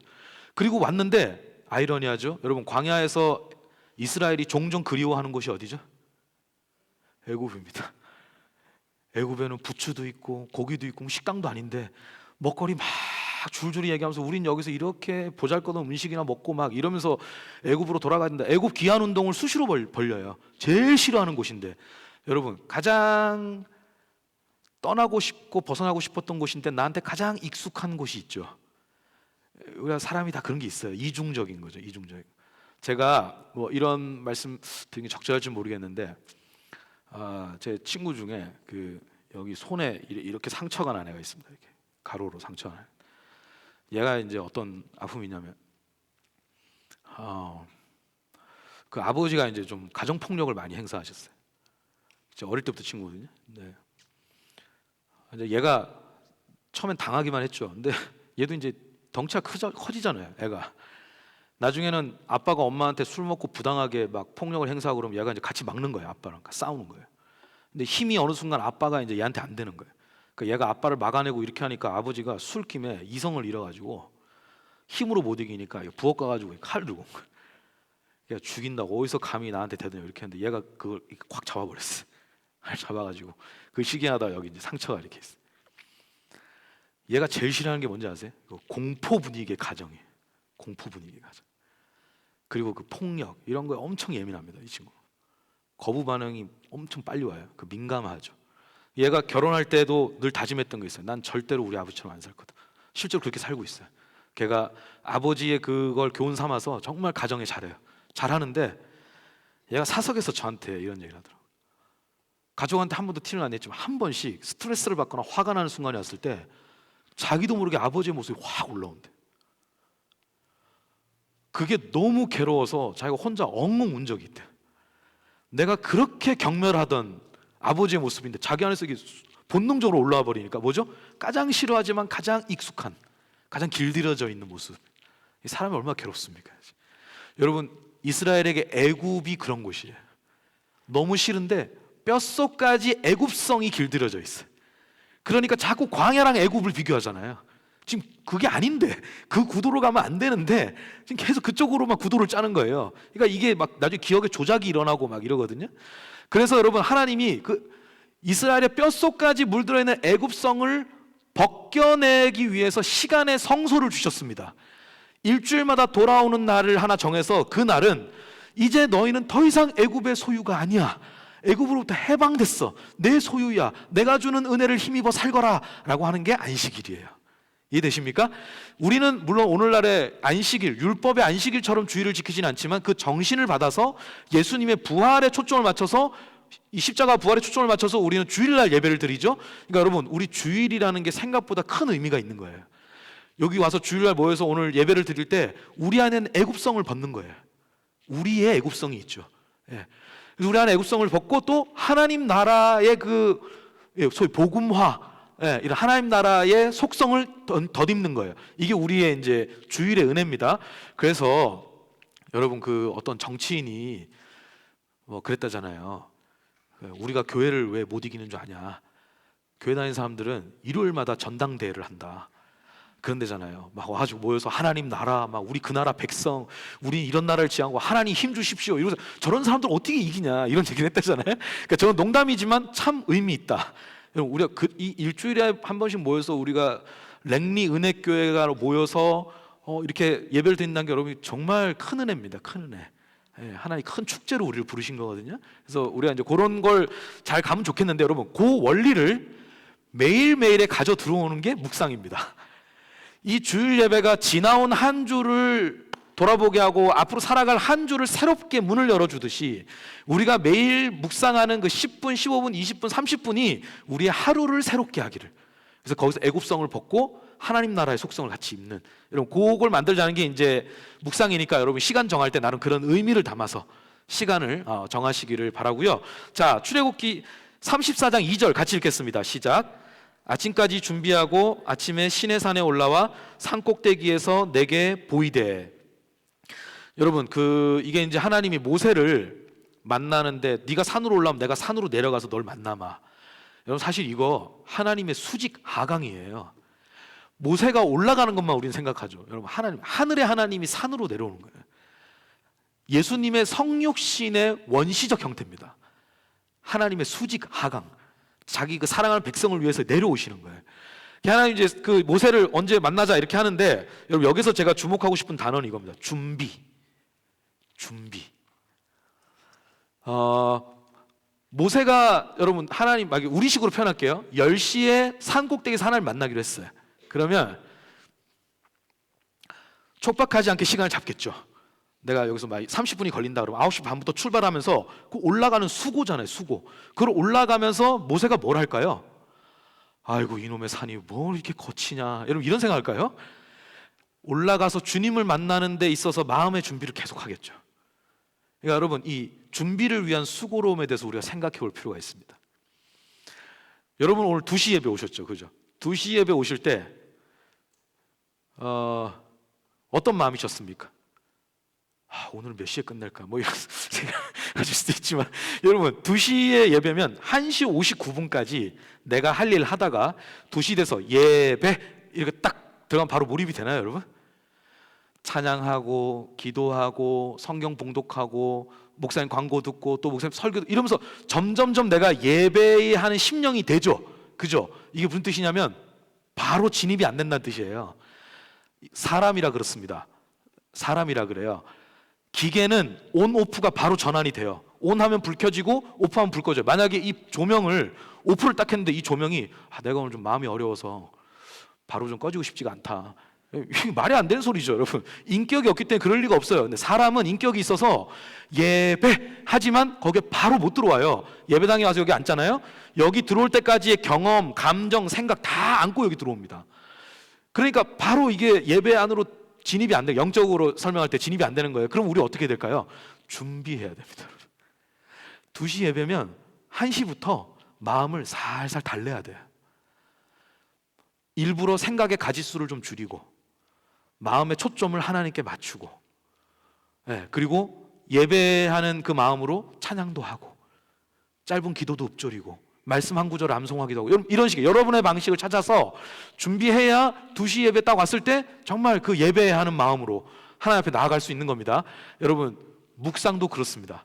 여러분이 만약에 예를 들어서 여기 계신 어떤 한 분이 난 내일 오전 10시에 식탁에서 묵상을 하겠다 계획을 했다 쳐요. 그러면 9시 59분까지 아마존 쇼핑하다가 10시 돼서 이제 묵상 안 됩니다. 이게 안 돼요. 그래서 하다가 역시 묵상은 나랑 안 맞아. 안 맞는 게 아니고요, 여러분 준비가 안 돼요. 준비가. 그러면 10시에 묵상하려면 어떻게 될까요? 최소한 9시 반부터는 조금씩 마음을 다듬어야 돼요. 주님 제 마음이 좋은 밭 되게 해주십시오. 주님의 말씀에 열려있게 해주십시오. 이런 기도도 하고 찬양도 하고 그 다 일상의 일을 하면서 조금씩 마음을 다듬어서 2시부터 묵상을 해야 우리가 하나님의 임재와 말씀의 은혜에 더 깊게 나아갈 수 있다라는 말씀을 좀 드리고 싶습니다. 그래서 여러분 이거는 한마디로 수고를 해야 됩니다. 수고예요, 수고. 여러분 수고를 은혜와 충돌의 개념으로 생각하지 않으시면 좋겠습니다. 여러분 지금 이 자리에 앉기까지 여러분이 이제까지 하나님의 은혜로 살아오셨다는 거 인정하세요? 우리 하나님의 은혜로 여기까지 왔죠. 인정하시죠? 근데 여러분 그게 쉬웠다는 뜻입니까? 절대 아니죠. 여러분 은혜로 살았다는 건 쉬웠다는 뜻이 아닙니다. 그죠? 그 안에는 눈물도 있고요, 수고로움도 있고요. 근데 하나님 그걸 다 은혜의 장중으로 끌어들여서 다 쓰신 거죠. 그죠? 여러분 묵상이 은혜로 한다, 쉽다는 뜻은 아닙니다. 수고를 드리는 거예요. 이건 수고를 해야 돼요. 그래서 우리가 그런 수고를 낭비라고 여기지 마시고 오히려 낭비라면 거룩한 낭비라고 생각하신다면 하나님이 그걸 쓰실 거라고 봅니다. 자, 마가복음 1장 35절 같이 읽으실게요. 시작. 아직도 밝기 전에 예수께서 일어나 나가 한적한 곳으로 가사 거기서 기도하시더니, 여러분 이게 예수님의 이제 그 하루의 시작인데 요 구절로 우리가 이제 새벽 첫 시간을 하나님께 드리는 것을 우리도 실천하죠. 저는 좋다고 봅니다. 근데 저는 이제 오늘 그거랑 조금 다른 얘기를 하려고 해요. 그거는 여러분이 잘 간직하고 쓰세요. 자, 새벽이 이제 이게 뭡니까? 아침에 동트기 전에 예수님이 한적한 곳이라는데, 여러분 여기서 한적한 곳은 광야입니다. 광야. 예수님이 광야에 홀로 나가신 거예요. 광야가 어떤 곳이죠? 인공의 소음과 조명과 그런 어떤 조형물이 없는 곳이죠. 진짜 딱 내 몸 하나로 하나님 앞에 나가는 공간인 거예요. 거기 가서 하나님과 기도하면서 대면했다 얘긴데, 여러분 마가복음을 댁에 가서 한번 요거 문맥을 읽어보세요. 요 직전, 그러니까 아침에 일어나시기 요 직전에 밤 늦게까지 예수님이 일하셨어요. 사람들이요 계속 몰려와요. 가르쳐 주세요, 뭐 손 얹어 기도해 주세요, 병 낫게 해주세요, 귀신 쫓아주세요. 보내면 또 오고 보내면 또 오고. 예수님 진짜 버거운 하루를 보내셨습니다. 그리고 이렇게 아침에 잠깐 쪽잠자 일어나서 기도하고 오시잖아요. 사람들 또 몰려와요. 제자들이 주님 사람들 또 왔습니다, 만나러 가시죠. 예수님 정말 바쁘게 살았어요. 용서하고 들어주십시오. 반농담입니다. 예수님 제가 볼 때 십자가에서 안 돌아가셨으면 과로사 가능성도 되게 컸을, 진짜 바쁘게 사셨어요. 여러분 우리도 이렇게 사는 것 지금도 그럴 수 있고 언젠가 경험해 보는 거죠. 여러분 이렇게 몰아치듯 사람이 살면요, 막 요청에 허덕이면서 뭔가를 해치우면서 살기 바쁘면 단점이 하나 생겨요. 뭘까요? 판단력이 흐려져요. 그래서 후회가 많이 남죠. 그리고 때로는 큰 오류를 저지를 때도 있습니다. 이게 사람이 막 이게 버거운 일정 속에서는 이게 흐려지거든요. 근데 예수님 보면 어떻게 하시냐? 기도하고 딱 오셨어요. 전날처럼 똑같이 요청해요. 제자들이 주님 빨리 만나러 사람들 왔습니다. 예수님 아니야, 오늘은 저쪽으로 갈 거야. 이게 뭘까요? 이게 단순히 거절이 아니라 주님과 독대하는 사이에 예수님의 어떤 분별력이 있었던 거예요. 중심이 있었던 거예요. 그래서 하나님 기뻐하시는 건 오늘 이쪽으로 가는 거다 라고 생각을 하신 거예요. 여러분 이런 예수님은 이 바쁜 와중에도 판단력을 잃지 않으시고 어떤 지혜와 분별력을 가지고 상황에 대처하셨다. 여러분 이게 멈춤의 힘이죠. 우리한테도 이게 필요한 거죠. 여러분 그냥 우리가 때로는 요청에 부응하기도 바쁘지만 이런 예수님처럼 멈춤의 시간을 통해서 우리가 판단력과 어떤 분별력, 지혜를 겸비할 필요가 있다라는 거기서 멈춤의 은혜입니다. 여러분 이게 우리한테 혹시 이게 나한테도 이게 필요해라고 여기시는 분은 꼭 한번 요걸 이런 마음으로 멈춤을 실천하시면 좋겠고요. 자, 마지막으로 마가복음 6장 31절입니다. 같이 읽겠습니다. 이르시되 너희는 따로 한적한 곳에 가서 잠깐 쉬어라 하시니. 여러분 이거 원래 제가 미리 시간만 되면 여러분한테 이걸 5구절을 읽어보시고 마음에 와닿는 거 한번 골라보세요. 그 밑에 질문도 나와 있잖아요. 그렇게 이걸 먼저 하거든요. 오늘은 하지는 않습니다. 이거 하면 사람들이 제일 많이 꼽는 구절이 이 구절이에요. 마가복음 6장 31절. 왜냐하면 명시적으로 얘기하시잖아요. 야 잠깐 좀 쉬어라 이렇게 얘기하죠. 예수님 딱 대놓고 얘기하시잖아요. 그러니까 이제 그런 것 때문에 우리가 와닿죠. 진짜 나한테 하시는 말씀. 쉬어라. 고민하는 건 좋은데 고민이 너를 시들게 하면 잠깐만 멈추고 좀 쉬어라. 혹은 그 수고가 나도 아는데 좀 쉬어라. 이런 식의 우리한테 이제 주시는 말씀 같죠. 좋은데 여러분 그 의미로도 여러분 받으시고요. 이것도 제가 문맥상의 의미를 조금 말씀드리고 싶은데 이런 겁니다. 이게 지금 사람들이 너무 많이 몰려와서 예수님이 제자들 먼저 보내고 예수님도 쉼의 시간을 이제 확보하려고 가시는 거거든요. 멈춤의 시간을. 물론 오래 못 가요. 사람들이 또 찾아와요.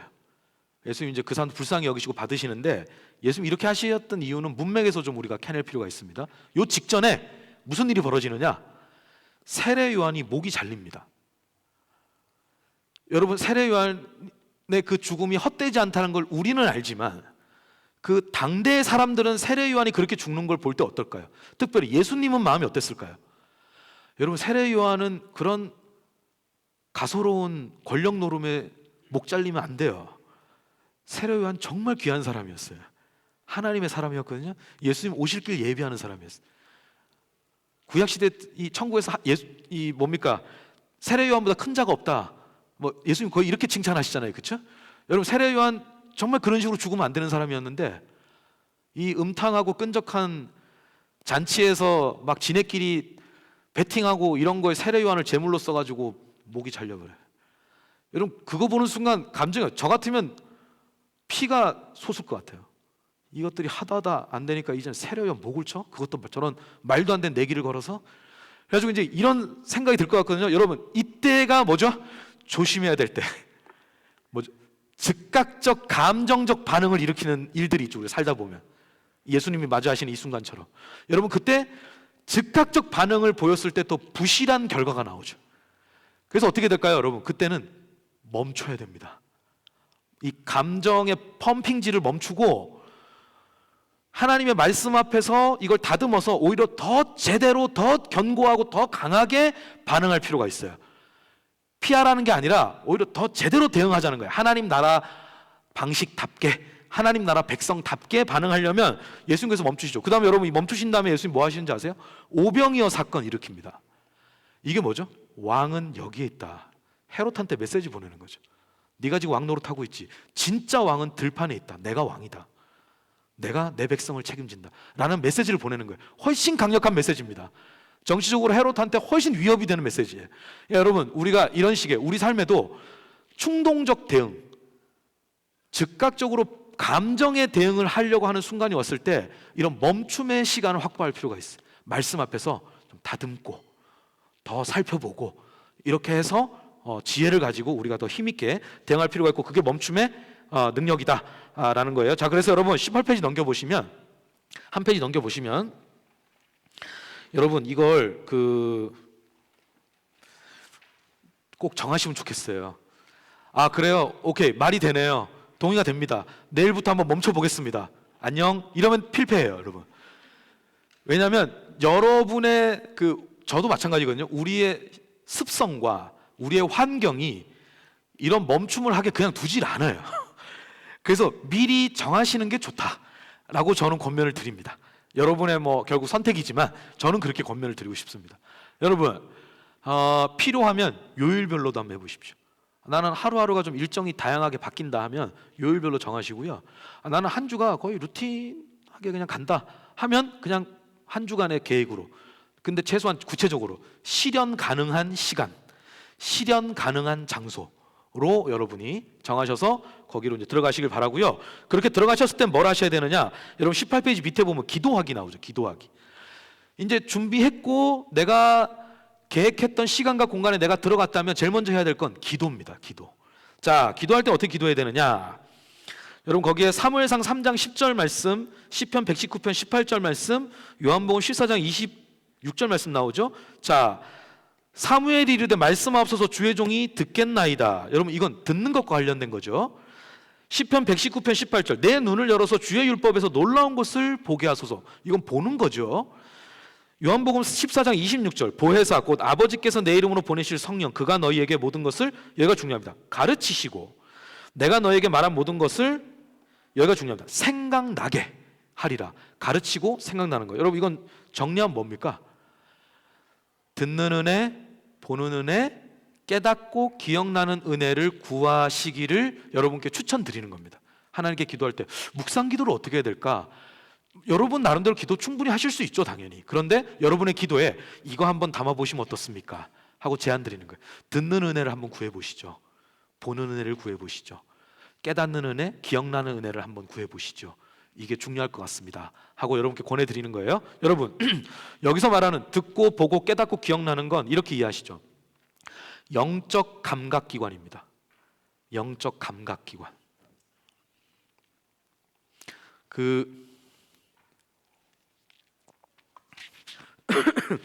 죄송합니다.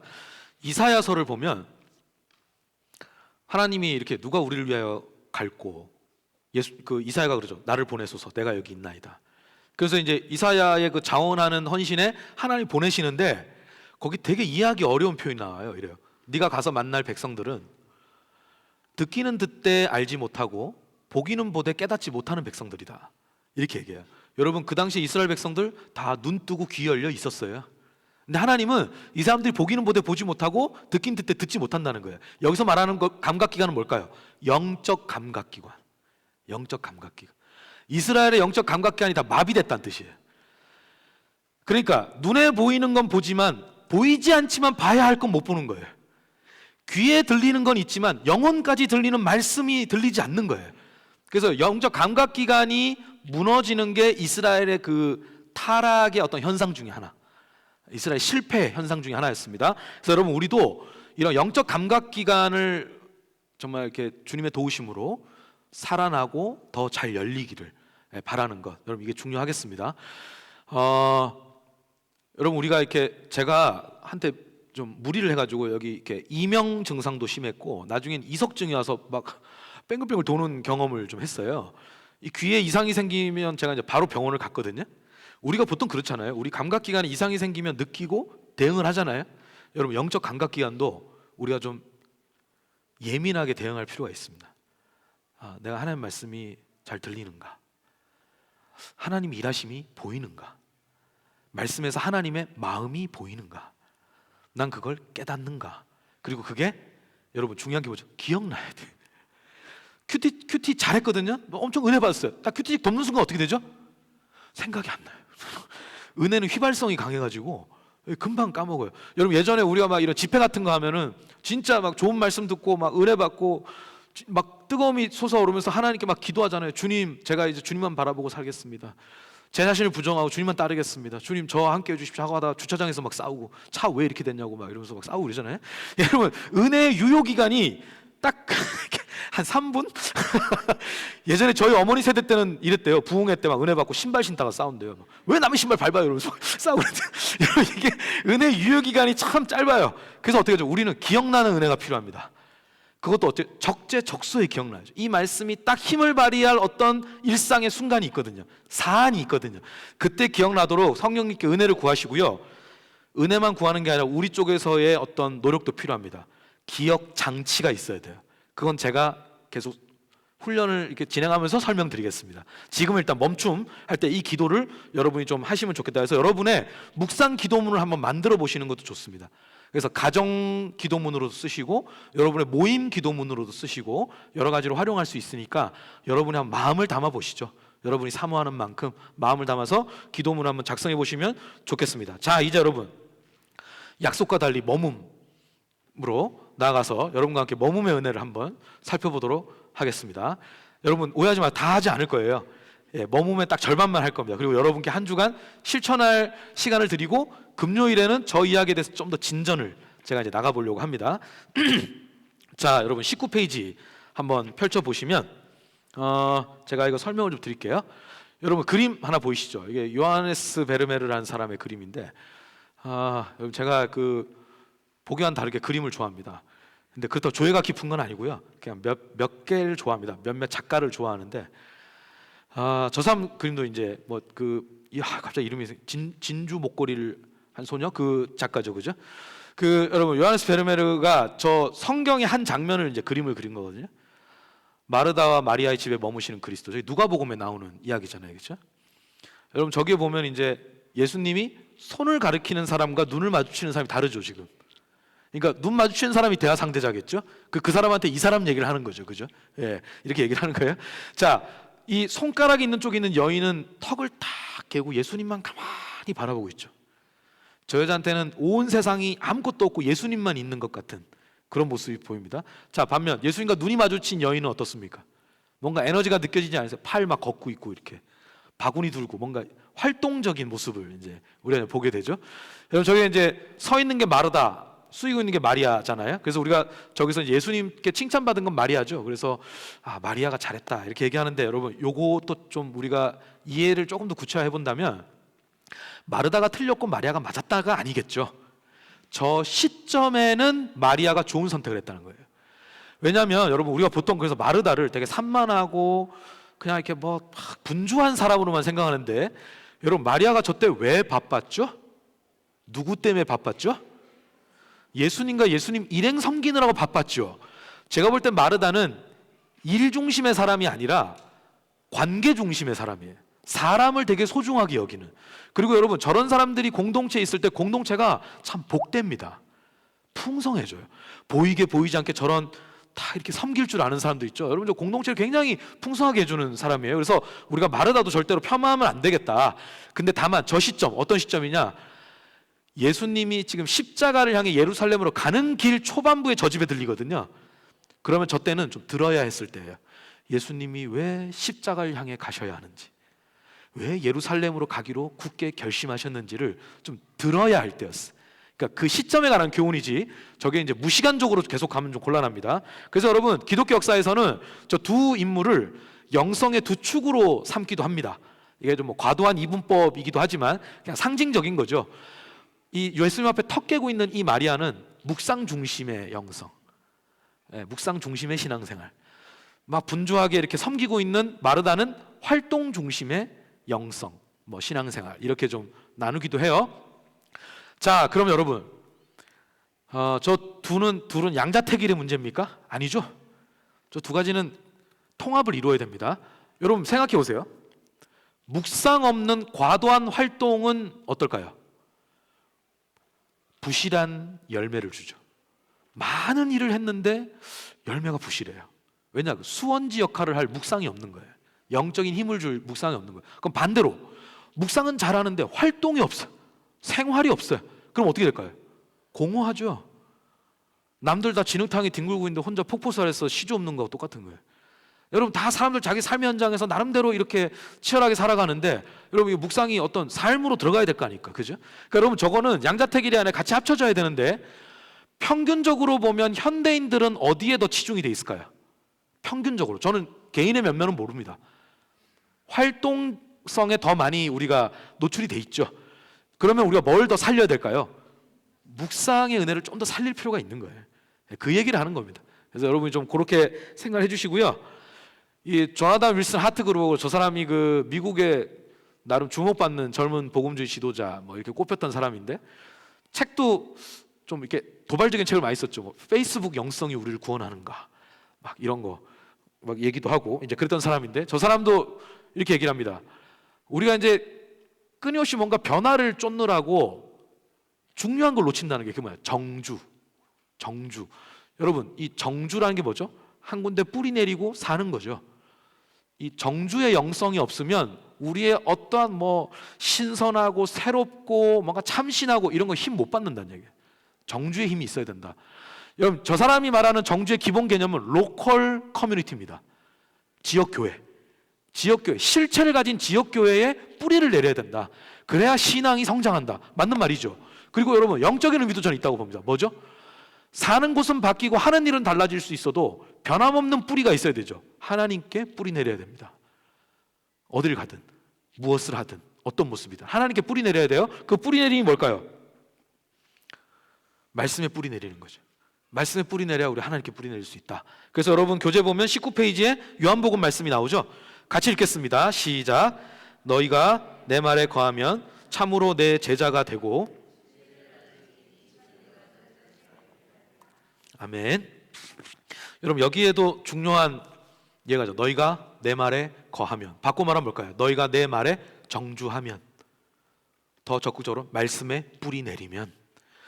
그러면 무슨 일이 벌어지느냐? 여러분 중요한 세 가지 키워드가 나옵니다. 제자, 진리, 자유. 여러분 이건 신앙의 옵션이 아니죠. 이거 필수입니다. 필수. 예수는 믿을 텐데 제자가 될지는 한번 고민해 봐야겠다. 성립됩니까? 안 됩니까? 죄송하지만 성립 안 됩니다. 예수를 믿는다는 건 제자가 되는 겁니다. 그건 선택이 아니에요. 그리고 예수를 믿는다는 건 진리를 아는 사람이 되는 겁니다. 진리의 담지자가 되는 겁니다. 예수를 믿는다는 건 자유를 향해 가는 여정의 길에 올라서는 겁니다. 이건 그냥 필수예요. 필수. 같이 일어나는 거예요. 자, 그러면 여러분 너희가 내 말에 거하면 저 세 가지가 우리에게 더 실체가 있고 더 성취가 될 것이다. 실체를 가지고 성취가 될 것이다 얘기해 주는데 제자 되면 어떻게 이해를 해야 될까요? 1세기 그 속담, 팔레스타인의 속담에 이런 게 있었다고 해요. 그게 이제 문헌에서 사람들이 발견을 했겠죠. 1세기 문헌에서. 여러분 그 당시에는 스승과 제자의 관계가 오늘날의 학교처럼 선생님 한 명의 다수의 학생의 분위기가 아닙니다. 이런 형태가 아니에요. 도제식이에요. 도제식. 소수 정예를 뽑아서 스승과 제자가 일상을 함께하고 같이 먹고 같이 살면서 스승의 티칭만 배우는 게 아니라 스승의 삶 자체를 배우는 거예요. 이 사람이 어떤 사안을 다루는 방식 자체를 다 습득하는 도제식 훈련이었습니다. 그게 여러분 랍비 제도잖아요. 그렇죠? 여러분 그 랍비와 제자의 관계가 그래서 어떤 속담이 있었냐면 잘 들어보셔요. 스승의 발 뒤꿈치에서 올라오는 먼지를 다 들여 마셔라. 이런 과학적인 어떻게 그런 짓을 합니까? 그러니까 여러분 이건 뭘 얘기하냐? 팔레스타인 흙길을 이렇게 스승이 걸어가잖아요. 그럼 제자가 뒤에 따라가잖아요. 따라갈 때 스승의 발 뒤꿈치에서 먼지가 일어나겠죠. 흙길이니까. 이 먼지를 다 들여 마시려면 스승과의 거리를 어떻게 해야 될까요? 바짝 붙어야죠. 바짝 붙어야죠. 그러니까 스승과 밀접하게 딱 붙어서 모든 것을 주의 깊게 보고 그걸 익히고 네 걸로 만들어라 라는 뜻으로 이제 먼지를 마셔라 라고 얘기를 한 거예요. 예수님이 제자도를 말하던 배경은 바로 그걸 배경에 두고 있습니다. 여러분, 우리가 예수님의 제자고 학생이죠. 그래서 어떤 목사님은 이런 얘기를 하더라고요. 사람이 타락하지 않는 길은 평생 동안 내가 예수님의 학생이라는 의식을 갖는 것이다. 나는 더 배워야 하고 더 성숙해야 하고 더 이루어 가야 하는 사람이다 라는 걸 갖는 것. 여러분, 우리 예수님의 제자됨을 우리가 좀 익혀야 되겠죠, 그죠? 여러분, 그러려면 어떻게 될까요? 우리가 말씀에 뿌리 내려야 됩니다.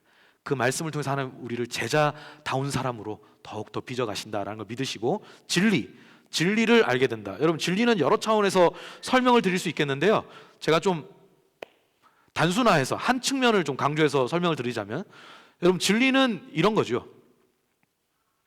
우리가 살면서 단순한데 심오한 질문들이 있죠. 그래서 대답하기 어려운 질문들. 뭘까요? 애한테 정신이 있어 없어? 이게 어렵죠. 정신 있다 그래도 혼나고, 정신이 있는데 그런 짓을 해? 정신이 없는데 자랑이야? 뭐 이렇게 되잖아요, 그렇죠? 뭘 해도 욕을 먹는 뭐 이런 질문도 어렵지만 이런 거 말고 진짜 대답하기 어려운 질문이 있죠. 이런 거죠. 사는 게 뭔가? 이게 어떻게 대답을 해야 되나? 인생은 왜 이렇게 아름다우면서도 고달픈가? 세상은 참 멋지면서도 왜 악이 있는가? 선함과 악이 막 뒤섞여 있는가? 우리는 여기 왜 있고 우리가 사는 이 세상과 나는 어디로 가는 건가? 등등등. 행복이란 무엇인가? 이런 식의 단순하고 심플하지만 대답하기 어려운 질문들이 있고 답을 얻어야만 하는 것들이 있습니다. 거기에 대한 가장 진실한 답변을 주는 게 진리입니다. 성경이 우리한테 그 답변을 주는 거예요. 사람이 산다는 건 이런 거예요. 진정한 행복은 이런 거예요. 이런 걸 우리한테 알려주는 거예요. 그리고 그게 우리의 것이 되도록 만들어주는 능력까지 확보한 게 진리입니다. 답변뿐만 아니라 능력도 같이 갖고 있는 거. 그래서 여러분 신앙생활 할 때 지금 현 시점에 가지고 있는 답들이 있죠. 여러분 그거 잘 붙들고 사세요. 여러분 신앙생활에서 얻은 거잖아요, 그렇죠? 교회에서 얻은 것이고 붙들고 사세요. 근데 그게 점점 더 나은 답을 향해 나가야 됩니다. 그게 최종적 답은 아니에요. 더 멋진 답이 남아 있습니다. 근데 그걸 우리가 날마다 더 체득해 가는 거죠. 더 체득해 가는 거예요. 하나님 우리에게 주시려는 게 있다라는 걸 한번 생각하시고요. 자, 세 번째, 자유. 여러분, 자유의 기본 개념은 이런 겁니다. 내가 하고 싶은 것을 제약 없이 할 수 있다. 그리고 이걸 침해받을 땐 내 권리를 주장해야 된다. 여러분, 이게 기본 개념이에요. 그리고 이거에 우리가 반대하지 않습니다. 그런데 성경에서 말하는 자유는 그걸 기본 개념으로, 하위 개념으로 두고 더 위로 갑니다. 여기에 머물러 있으면 안 돼요. 위로 갑니다. 어디로 가느냐? 여러분, 성경에서 말하는 자유는 이렇게 이해하십시오. 자유함, 뭐 자유해야 돼 이런 얘기 많이 하는데 자유가 뭐냐? 하나님의 뜻에 맞게 내 인생을 일구어낼 힘이 생기는 게 자유입니다. 자유는 힘이 생기는 거예요. 하나님의 뜻을 따를 수 있는 힘, 하나님의 형상을 회복할 수 있는 힘, 하나님이 주시는 인도를 따라 내 삶을 일구어낼 수 있는 힘이 생기는 게 자유예요. 그러니까 여러분 좀 개념이 다르죠. 개념이 다릅니다. 그래서 여러분 우리가 이 자유를 날마다 더 체득해 간다는 건 힘이 생긴다는 뜻이에요. 하나님이 기뻐하는 모습으로 삶을 만들어낼 수 있는 힘이 생긴다. 그건 언제 생기느냐? 말씀에 뿌리 내리면 점점 우리 것이 될 거라는 거예요. 그래서 여러분 머무는 은혜가 중요합니다. 자, 그럼 어떻게 머물까? 여러분 머물 때 여러분 20페이지 보면 그 읽으면서 머무는 법이 나오거든요. 여러분 오늘 당장 이제 집에 가서 여러분이 쓰실 수 있기를 바라면서 제가 이제 말씀을 드리는 거니까 한번 여러분 한번 귀 기울여 주시면 좋겠습니다. 뭐 이미 잘 듣고 계신데 여러분 지치실까 봐 제가 좀 독려하는 차원에서 그런 겁니다. 여러분 저 너무 미워하지 마세요. 그래서 자, 읽으면서 머무는 건데 여러분 저 세 가지 키워드를 기억하십시오. 제가 써놨죠. 감각, 이해, 임재. 여러분 저 세 가지를 여러분의 성경 읽기에 좀 보태십시오. 원래 여러분 잘 읽어왔는데 그 읽는 거에서 세 가지를 또 보태시기를 여러분께 좀 권유를 드립니다. 감각, 이해, 임재. 자, 첫 번째, 성경을 읽을 때 여러분 감각적으로 읽어야 됩니다. 제가 그 예전에 전도사 때 한때 좀 불면증 같은 게 있어요. 잠을 잘 못 잤어요. 자려고 누우면 막 생각이 너무 많아지고 이게 잘 안 되고. 저희 아내는 누우면 자요. 너무 부럽더라고요. 나중에 화가 나더라고요. 너무 잘 자니까. 아내가 제가 못 자는 게 안타까우니까 이렇게 뭐 잘 잘 수 있게 뭐 따뜻한 차도 하기 전에 먹어보라 그러고 뭐 여러 가지 도와줬어요. 잘 안 되더라고요. 교회에서 그런 얘기를 하는데 그 당시에 교회 청년 녀석 하나 저한테 뭐라는지 아세요? 전사님, 잠 안 오면 성경 읽으세요. 그러더라고요. 왜? 성경 읽으면 잠 잘 오지 않아요? 아유 정말 그게 네가 나한테 할 말이냐. 여러분, 하지만 생각할 부분이 있어요. 왜 성경을 읽으면 잠이 올까요? 아니 난 안 그래 뭐 이렇게 안 하셔도 돼요. 그러니까 그냥 우리가 보편적인 질문이에요. 여러분 개인에 관한 질문이 아니라 성경을 읽으면 왜 이렇게 졸릴까요? 정적으로 읽어서 그렇습니다. 동적으로 읽어야 돼요. 그게 바로 감각적으로 읽는 거예요. 여러분, 성경이 말하는 성경 읽기의 방식은 많은 감각이 동원되는 상당히 활동적인 겁니다. 애들 수업 시간으로 비교하자면 이런 국어 시간이나 이런 문학 시간이 아니에요. 체육 시간, 음악 시간, 미술 시간이 더 가깝습니다. 이게 종합적인 감각이 동원되는 예술성이 있는 이제 그런 시간이거든요. 그래서 여러분 성경을 읽을 때 어떻게 되느냐? 제가 위에 써놨죠. 일단 눈으로 보고 시각이 동원되죠. 그리고 눈으로 본 걸 입으로 소리 내는데 여기 소리 낼 땐 뭐 동네 사람 다 듣게 소리 내는 게 아니잖아요. 누구한테 들리게 소리 내는 겁니까? 내 귀에. 이게 성경에서 말하는 읊조리는 거예요. 내가 주의 말씀을 읊조립니다. 이런 구절이 나오잖아요. 이 읊조림은 내 귀에 들릴 정도로. 그리고 그걸 들으면서 또 내가 손으로 체크하고 감각이 벌써 4개 이렇게 동원되죠. 감각이 많이 동원될수록 좋은 거다. 그래서 여러분 이렇게 많이 동원하십시오. 왜 저걸 강조하냐면요. 제가 기독교 전통에서 좀 설명을 드리고 싶은데 여러분 종교개혁자 마틴 루터가 무슨 얘기를 했냐면 이거 루터가 한 말입니다. 제가 한 말이 아니라 사랑하는 관계에 있는 사람들이 보이는 어떤 특징이 뭐냐면 자기들끼리의 은밀한 대화가 있다는 거예요. 여러분 그렇지 않아요? 실제로 가까운 사이 사람끼리만 나누는 얘기가 있죠. 속삭임이 있잖아요. 얘기하고 듣고 주거니 받거니 하잖아요. 이게 사랑의 관계가 갖는 특징인데 하나님과 우리 관계도 사랑의 관계잖아요. 하나님과 우리 사이도 뭐가 있었을까요? 속삭임이 있는 거예요. 내가 하나님께 드리는 속삭임이 있고 하나님께서 내게 주시는 속삭임이 있는데 그걸 뭘로 받아들여라? 이 성경 소리. 내가 이 성경을 소리내서 읽을 때 이 속삭임이 주께 드리는 내 사랑의 속삭임이 되게 루터가 한 말이에요. 그리고 여러분 이게 나와서 내 귀에 들리잖아요. 이 귀에 들리는 걸 내 목소리로 듣지 말고 하나님이 내게 주시는 속삭임으로 들어라. 그러니까 뭐죠? 어디에 초점을 맞춥니까? 관계. 하나님과 나의 관계에 초점을 맞추고 있죠. 감각적 읽기는 그러니까 큰 소리 내자는 게 아니에요. 관계 안에서의 성경 읽기가 되게 하는 것. 이제 그걸 주는 거고요. 또 하나는 제가 좀 특이한 경험. 그러니까 뭐 여러분 우리도 신앙생활 하면서 잔잔한 은혜를 주로 경험하지만 가끔씩 좀 평생 두고 남을 은혜도 있고 그렇잖아요. 그러니까 제가 이제 그런 얘기인데 저는 청년 돼서 예수를 믿었습니다. 그러니까 좀 이렇게 머리 크고 예수를 믿으니까 안 믿기는 것도 많고 좀 이렇게 이성적으로 많이 걸리는 게 많았어요. 고민이 많은데 이걸 매번 목사님께 와서 여쭤보는 것도 죄송하더라고요. 저한테만 시간을 다 내실 수도 없는데 그래서 어느 날은 답답한 마음에 성경을 하나 들고 예배당에 갔습니다. 그 당시에는 예배당 뭐 문 많이 열어놓고 있었으니까 아무도 없는 예배당에 이렇게 앉아가지고 혼자 그냥 로마서를 이제 누가 좀 읽으라고 추천을 해줘가지고 로마서를 이렇게 읽는데 그때는 제가 좀 구원의 확신에 대한 좀 제 스스로에 흔들리고 좀 그런 게 좀 있었어요. 그래 로마서를 이렇게 쭉 읽는데 아무도 없는 예배당에서 읽으니까 제가 이제 소리를 내서 읽었어요. 소리를 냈으니까 이게 또 예배당이 공명이 막 이렇게 일어나잖아요. 그러니까 이게 이렇게 막 들리더라고요. 그렇게 하다가 제가 좀 그날 조금 특별한 경험을 했습니다. 어느 순간에 이 말씀이 저를 이렇게 확 덮는 경험을 했어요. 제가 의자에 앉아 있다가 예배당 밑에 내려와서 무릎을 꿇고 대성통곡을 하면서 회개를 했습니다. 제가 죄인입니다. 제가 죄인이 맞습니다. 그리고 하나님께 처음으로 진심으로 그렇게 회개를 했습니다. 제가 그날 그러고서 이제 복음을 확신하게 됐거든요. 더 견고하게 이제 확신을 하게 됐는데 여러분, 뭐 그날 뭐 여러 가지 주님이 저한테 은혜를 주셨지만 이렇게 그러니까 바깥으로 나온 말씀 있죠. 그래서 내 귀에 들리는 말씀이 저한테 굉장히 컸어요. 컸습니다. 그래서 여러분 이런 뭐 드라마틱한 은혜를 우리가 늘 받자 이런 얘기가 아니라 이게 그만큼 하나님과 관계에 있어서 유익하니까 여러분이 좀 그렇게 하시기를 좀 권유를 해드리겠습니다. 자, 그런 다음에 이제 뭘 해야 되느냐?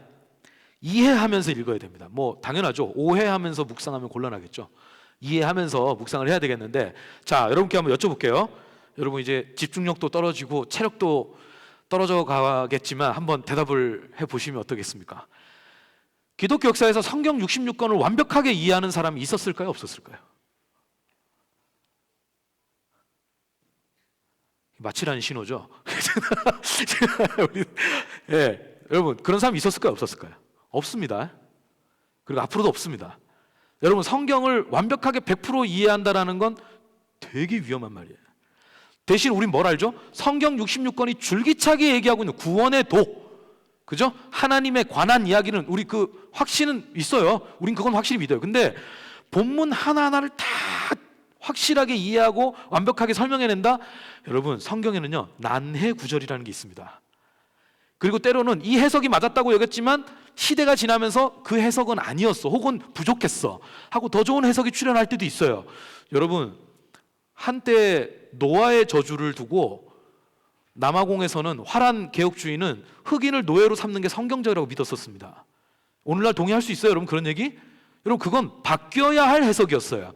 그러니까 이런 식으로 우리는 다 이렇게 근사치적으로 노력을 한다 뿐이지 다 이해한 사람 없어요. 여러분 만약에 누가 여러분 딱 앉혀놓고 야 성경 몇 장 딱 떨어지고 이런 거 어디서 안 가르쳐줍니다. 나만 가르쳐줍니다. 우리만 가르쳐줍니다. 이거 딱 이단들이 하는 짓이잖아요. 그죠? 왁구가 딱 맞게 이런 프레임이 딱 맞게 프레임 딱 맞게 딱 떨어지게 답을 주는 거예요. 여러분 요게 성경은 명쾌한 본문도 있지만 그렇지 않은 본문도 있거든요.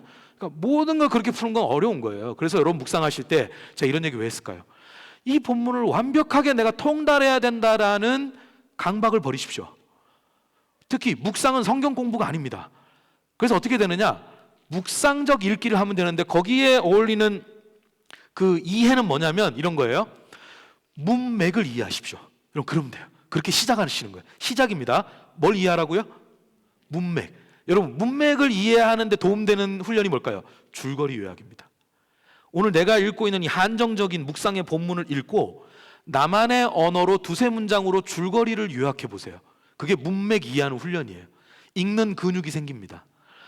여러분 이거 생각보다 쉽지 않고요. 만약에 실습해보잖아요. 제가 뭐 금요일에도 우리 같이 해볼 텐데 가끔 재밌는 일이 있어요. 뭐냐 우리 막 같이 웃었는데 어떤 분이 줄거리 요약했는데 본문보다 줄거리가 더 길어요. 괜히 신기한 일이죠. 왜 그럴까요? 꼼꼼해서요. 꼼꼼해서 자기가 하나하나 다 적고 싶어요. 여러분 이거는 줄거리 요약이 아니라 뭐냐면 바꾸어 쓰기. 성경 본문을 내 언어로 다시 쓰는 거예요. 여러분 이것도 좋은 훈련이에요. 근데 이럴 시간이 없는 사람은 시간이 있으면 이것도 하시고 시간이 없는 사람은 오늘 본문을 어떻게든 두세 문장의 핵심만 담아서 줄거리 요약을 하시는데 하실 때 어떻게 되느냐? 우리 집에 있는 엘레멘터리 스쿨 다니는 자녀나 우리 교회에 있는 누구 엘레멘터리 한 4학년 5학년 정도 된 애들 있죠. 그 누구를 머릿속에 떠올리고 걔가 내 앞에 있다 생각하고 줄거리를 말해보세요. 쉽지만 핵심이 있는 줄거리. 그러니까 어려우면 안 돼요. 네, 그 얘기를 하는 훈련을 해보잖아요. 저거를 계속 한 사람과 안 한 사람은 나중에 좀 차이가 있습니다. 좋은 소식, 매일 성경에는 줄거리가 요약되어 있습니다. 근데 이걸 먼저 읽으시면 안 되고 내가 먼저 해보고 견주어 보시라고 적어놓은 거죠. 이해되십니까? 네, 그래서 먼저 읽으시면 안 돼요. 여러분 줄거리 요약 해보십시오. 여러분 저게요 문맥을 파악하는 훈련을 잘하잖아요. 그 전에 안 보이던 게 많이 보입니다. 왜냐하면 줄거리를 한번 요약하려고 한번 읽었어요. 그래서 줄거리 요약하는데 안 돼요. 그럼 대부분 어떻게 하느냐? 아 나한테 안 맞다. 이렇게 하시면 안 돼요. 줄거리가 안 되면 어떻게 될까요? 한 번 더 읽어야죠. 저기에는 반복적 읽기가 전제돼 있어요. 그래서 한 번 또 읽어보고 한 번 또 읽어보고 그렇게 하다 보면요 그냥 줄거리 요약이 목표였는데 줄거리 요약은 잘 안 되더라도 3번, 4번 집중해서 읽다 보면 한 번 읽을 때 안 보이던 게 보이기 시작해요. 이게 중요한 거예요. 이 과정이 중요한 거예요. 그래서 여러분 줄거리 요약을 성공적으로 하지 못하더라도 그 과정에서 여러분이 캐내는 게 많아진다. 성경에서 발견하는 게 많아진다라는 걸 기억하시고 여러분 문맥적 이해를 여러분이 잘 보면 좋겠고요. 3번째 하나님의 임재 안에서 여러분 읽으셔야 됩니다. 하나님 임재 안에서 여러분 묵상은 공부가 아니라 사귐이고 숙제가 아니라 교제입니다. 이걸 잘 이해하셔야 되는데 저희 어머니가 예전에 시골에 이제 따로 사실 때 제가 한 번씩 전화해서 신앙생활은 어떠신지, 건강은 어떠신지 이런 거 여쭤보려고 전화를 드리면 어머니가 이것저것 얘기해 주세요. 뭐 이번에 교회에서 뭐 행사를 했는데 너무 은혜가 되고 뭐 이 얘기를 막 하세요. 하다가 뭐 요새 다른 문제는 없으시죠? 그러니까 어머니가 약간 망설이시더니 저한테 뭐라 그러냐면 큐티가 너무 어렵다 이러시더라고요. 저 약간 놀랐어요. 왜냐면 저희 어머니가 다른 건 몰라도 이 우직한 걸로는 제 주변에 최고입니다. 나름 말씀과 기도에 되게 성실한 분이거든요. 우리 엄마가 큐티를 어려워한다? 좀 의외였어요. 근데 엄마 왜 어려워요? 그러니까 이유를 이렇게 얘기해요. 이게 한 2, 3일 밀리면 답이 없다. 밀린 걸 다 하는 게 너무 그래서 일주일, 2주 되면 이제 그 달은 포기한대요. 그 다음 달 가서 또 밀리고 이게 너무 싫다는 거예요. 반복되는 게 싫다는 거예요. 제가 그때 어머니한테 그 얘기를 했습니다. 엄마, 큐티가 공부도 아닌데 밀린 걸 왜 하세요? 여러분, 큐티 밀리실 때 있죠? 아니 살다 보면 어떻게 매일 합니까? 아니 저는 365일 하루도 안 빼고 큐티하는 분은 약간 무서워요. 예, 저한테 막 물어보냐? 목사님 빠지지 않고 큐티하세요? 막 이러고 아니요, 전 가끔 빠지는데요. 이렇게 얘기를 합니다. 여러분 너무 그렇게 하지 마시고 살다 보면 2, 3일씩 빠질 수 있잖아요. 제가 권유해 드릴게요. 버리세요. 버리고 오늘 본문으로 오늘 주님 만나세요. 큐티는 공부가 아닙니다. 지나간 진도 따라잡지 마세요. 오늘 본문을 이해하려면 지나온 시간을 좀 알아야 되잖아요. 그러려면 각 본문에 있는 줄거리를 좀 읽어보시거나 제목을 읽어보시되 여기에 힘을 너무 쓰면 안 된다는 뜻이에요. 오늘 본문에 에너지를 쓰세요. 이게 핵심입니다. 만남이기 때문에. 여러분 제가 만약에 출장을 뭐 2박 3일 이렇게 갔다 오고 집을 3일간 비우면은 집에 돌아온단 말이에요. 그러면 제가 아내랑 최소한 하루에 1시간 정도, 30분에서 1시간 정도는 서로의 하루에 대한 얘기, 진지한 얘기를 해요. 그냥 자연스럽게 그게 저희는 그냥 이렇게 뭐 좀 뭐라 그러죠? 문화처럼 이렇게 된 건데 제가 만약에 한 3일을 출장을 갔다 오면 3일 동안 그걸 못한 거잖아요. 그럼 만약에 저희 아내가 하루에 우리가 최소한 30분은 대화하는데 3일간 못 보니까 3, 3은 오늘 90분 대화하자. 이게 말이 되는 소리예요? 제발 안 된다고 얘기해 주세요. 이게 말이 안 되는 소리입니다. 여러분 대화, 관계 이런 건요 수량으로 측정이 안 되는 거예요. 이건 뭘로 해야 될까요? 질로 승부해야 됩니다. 3일을 못했다면 3일을 대화를 못했다면 그 못한 애틋함으로 오늘 10분이든 20분이든 알차게 대화하면 되는 거예요. 큐티도 마찬가지입니다. 3일을 못했다? 밀린 건 하지 마세요. 그 애틋함으로 오늘 알차게 주님 만나십시오. 이게 중요합니다. 그래서 이게 하나님의 임재 안에서 내가 하나님의 만남이다 라는 의식을 가지시고 또 하나 저기에서 여러분께 말씀드리고 싶은 건 여러분 큐티가 하나님과의 만남이라는 게 왜 중요하냐? 제가 어느 날 큐티를 하다가요 딱 펼쳤는데 여러분도 그럴 때 있으세요? 본문을 한 3번 읽었는데 하나도 기억이 안 나요. 그때 언제죠? 언제 그렇죠? 머릿속에 딴 생각이 찼을 때 그렇죠. 남는 게 하나도 글은 분명히 읽었거든요. 의식에 남아있는 게 없어요. 왜 그러냐? 이 큐티책 위로 한 분의 얼굴이 계속 아른거려요. 공부면 어떻게 됩니까? 물러가라 이렇게 해야죠. 근데 그렇게 하면 여러분 공부가 아니라 만남이니까 어떻게 될까요? 큐티책 덮고 기도합니다. 저는. 주님, 이분에 대한 제 마음이 너무 이렇게 꽉 차는데 이분이 제 마음속에 주님 저한테 하실 말씀 있으십니까? 이게 뭐죠? 관계 안에서 다루어내는 거죠. 관계 안에서. 큐티할 때 일어나는 수많은 일들은 하나님과 관계 안에서 다루십시오.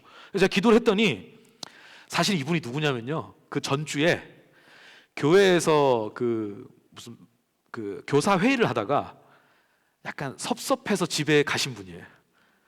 근데 그 원인 제공자가 저였어요. 마음에 걸리더라고요. 주님이 저한테 어떤 마음 주시냐면 먼저 전화해 이런 마음을 주셨어요. 그래서 이제 전화를 했죠. 벨이 9번 울렸는데 안 받으시더라고요. 저는 속으로 주님 저는 분명히 전화했습니다 이렇게 얘기를 했어요. 근데 이제 전화를 10번인가 12번을 딱 받으시더라고요. 이분도 제 이름이 뜨니까 망설이셨겠죠. 그래서 이제 나중에 받으셨는데 제가 뭐 누구누구 집사님 저 이목사인데요. 무슨 일이세요? 이러더라고요. 그래서 사실은 하나님이 전화하라 해서 했습니다. 이러면 이제 망하는 거예요, 여러분. 예, 절대 신앙생활에서 이런 짓 하면 안 됩니다. 제가 예전에 청년부 양육할 때도요, 막 주님이 쟤랑 사귀래. 저는 다 속간해 버렸어요, 그런 애들. 우리 교회 그런 놈들은 발 못 붙인다. 왜 하나님 이름 뒤에 숨어가지고 좋아하면 자기가 좋아한다고 얘기를 하면 되지. 하나님 이름 그거 안 사귀는 얘는 불순종 되는 거예요? 하나님 사귀는데 안 사귀면 난 불순종이야? 이런 말이 안 되는 소리 하거든요. 그래서 거기 가서 주님이 전화하라고 전화했습니다. 이러면 안 되는 거죠, 그죠? 우리 교양이 있어야 됩니다. 그건 내 마음에 품고 제가 사실은 그냥 솔직히 말했어요. 다음날 바로 전화하고 싶었는데 조금 용기가 안 났다. 죄송하다. 근데 오늘은 제가 꼭 전화를 드리고 싶었다. 예, 전화를. 그리고 그날 그때 이렇게 좀 섭섭하신 게 있는데 오해지만 제가 그런 섭섭함을 드린 게 사실이기 때문에 진짜 사과드리고 싶다고. 근데 진짜 제 본심은 그게 아니었다는 거 한번 좀 설명을 해드려도 되겠냐 이렇게 했더니 이분이 들으시고 되게 좀 넉넉하게 용서를 해주셨어요. 오해를 풀겠다. 나도 이제 좀 마음이 편해졌다. 그러면서 이러시더라고요. 먼저 전화해줘서 고마워요 이러더라고요. 집사님 저도 고맙습니다. 전화 끊었거든요. 큐티책을 펼쳤는데 큐티 너무 잘 되더라고요. 큐티를 했어요. 여러분 뭘 말씀드리는지 아시겠어요? 큐티 할 때 일어나는 모든 일을 하나님과의 관계 안으로 가져오십시오. 여러분 혹시 눌리는 게 있습니까? 삶의 짐입니까? 주님께 그거 두고 기도하세요. 주님 이게 저한테 눌려요. 좀 다루어 주세요. 주님이 맡아주세요. 혹시 여러분 죄가 여러분에게 떠오르는 게 있습니까? 하나님께 고백하고 용서를 구하십시오. 하나님 용서하십니다. 이런 삶의 짐은 맡기고 죄는 용서를 구하고, 여러분 이렇게 해서 그걸 하나님과 관계 안에 다루어내시고 그게 본문 안에 들어가서 또 잘 엮여질 때도 있어요. 여러분 그런 걸 기대하셔라. 이게 묵상의 역동이거든요. 역동. 그래서 여러분 요런 걸 좀 기대를 해보시면 좋겠고요. 그래서 여러분 읽을 때 자, 세 가지 키워드 죄송합니다. 한 번만 확인할게요. 뭐라고요? 그쵸? 이게 그죠? 우리 다시 시작하는 마음으로 감각, 이해, 임재. 여러분 성경 읽을 때 이제 이 세 가지를 보태세요. 감각을 조금 더 보태시고, 문맥을 이해하는 차원을 좀 넣으시고, 그리고 하나님의 임재에 여러분의 마음을 여시고, 이렇게 가는 겁니다. 자, 여러분 이렇게 하면 이제 끝나실 줄 알았죠. 제가 이제 진짜 여러분 사랑합니다. 제가 진짜 진심으로 사랑합니다. 여러분 교재 12페이지 보면 그렇게 읽고 나서 뭘 해야 되는지가 나와요.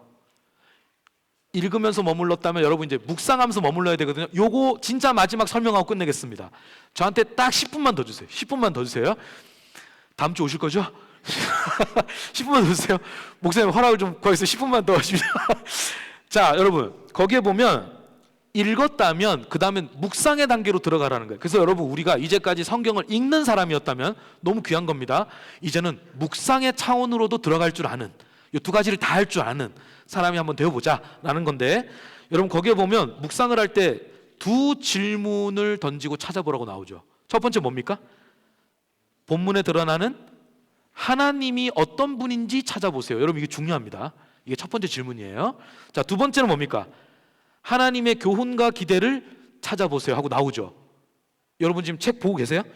12페이지 아니다 죄송합니다. 22페이지 위에 있는 요 두 죄송합니다 제가 22페이지입니다. 22페이지 위에 있는 묵상하기라고 해서 첫째 하나님이 어떤 분이신지, 둘째 하나님의 교훈이 무엇인지, 여러분 요 두 질문으로 묵상하십시오.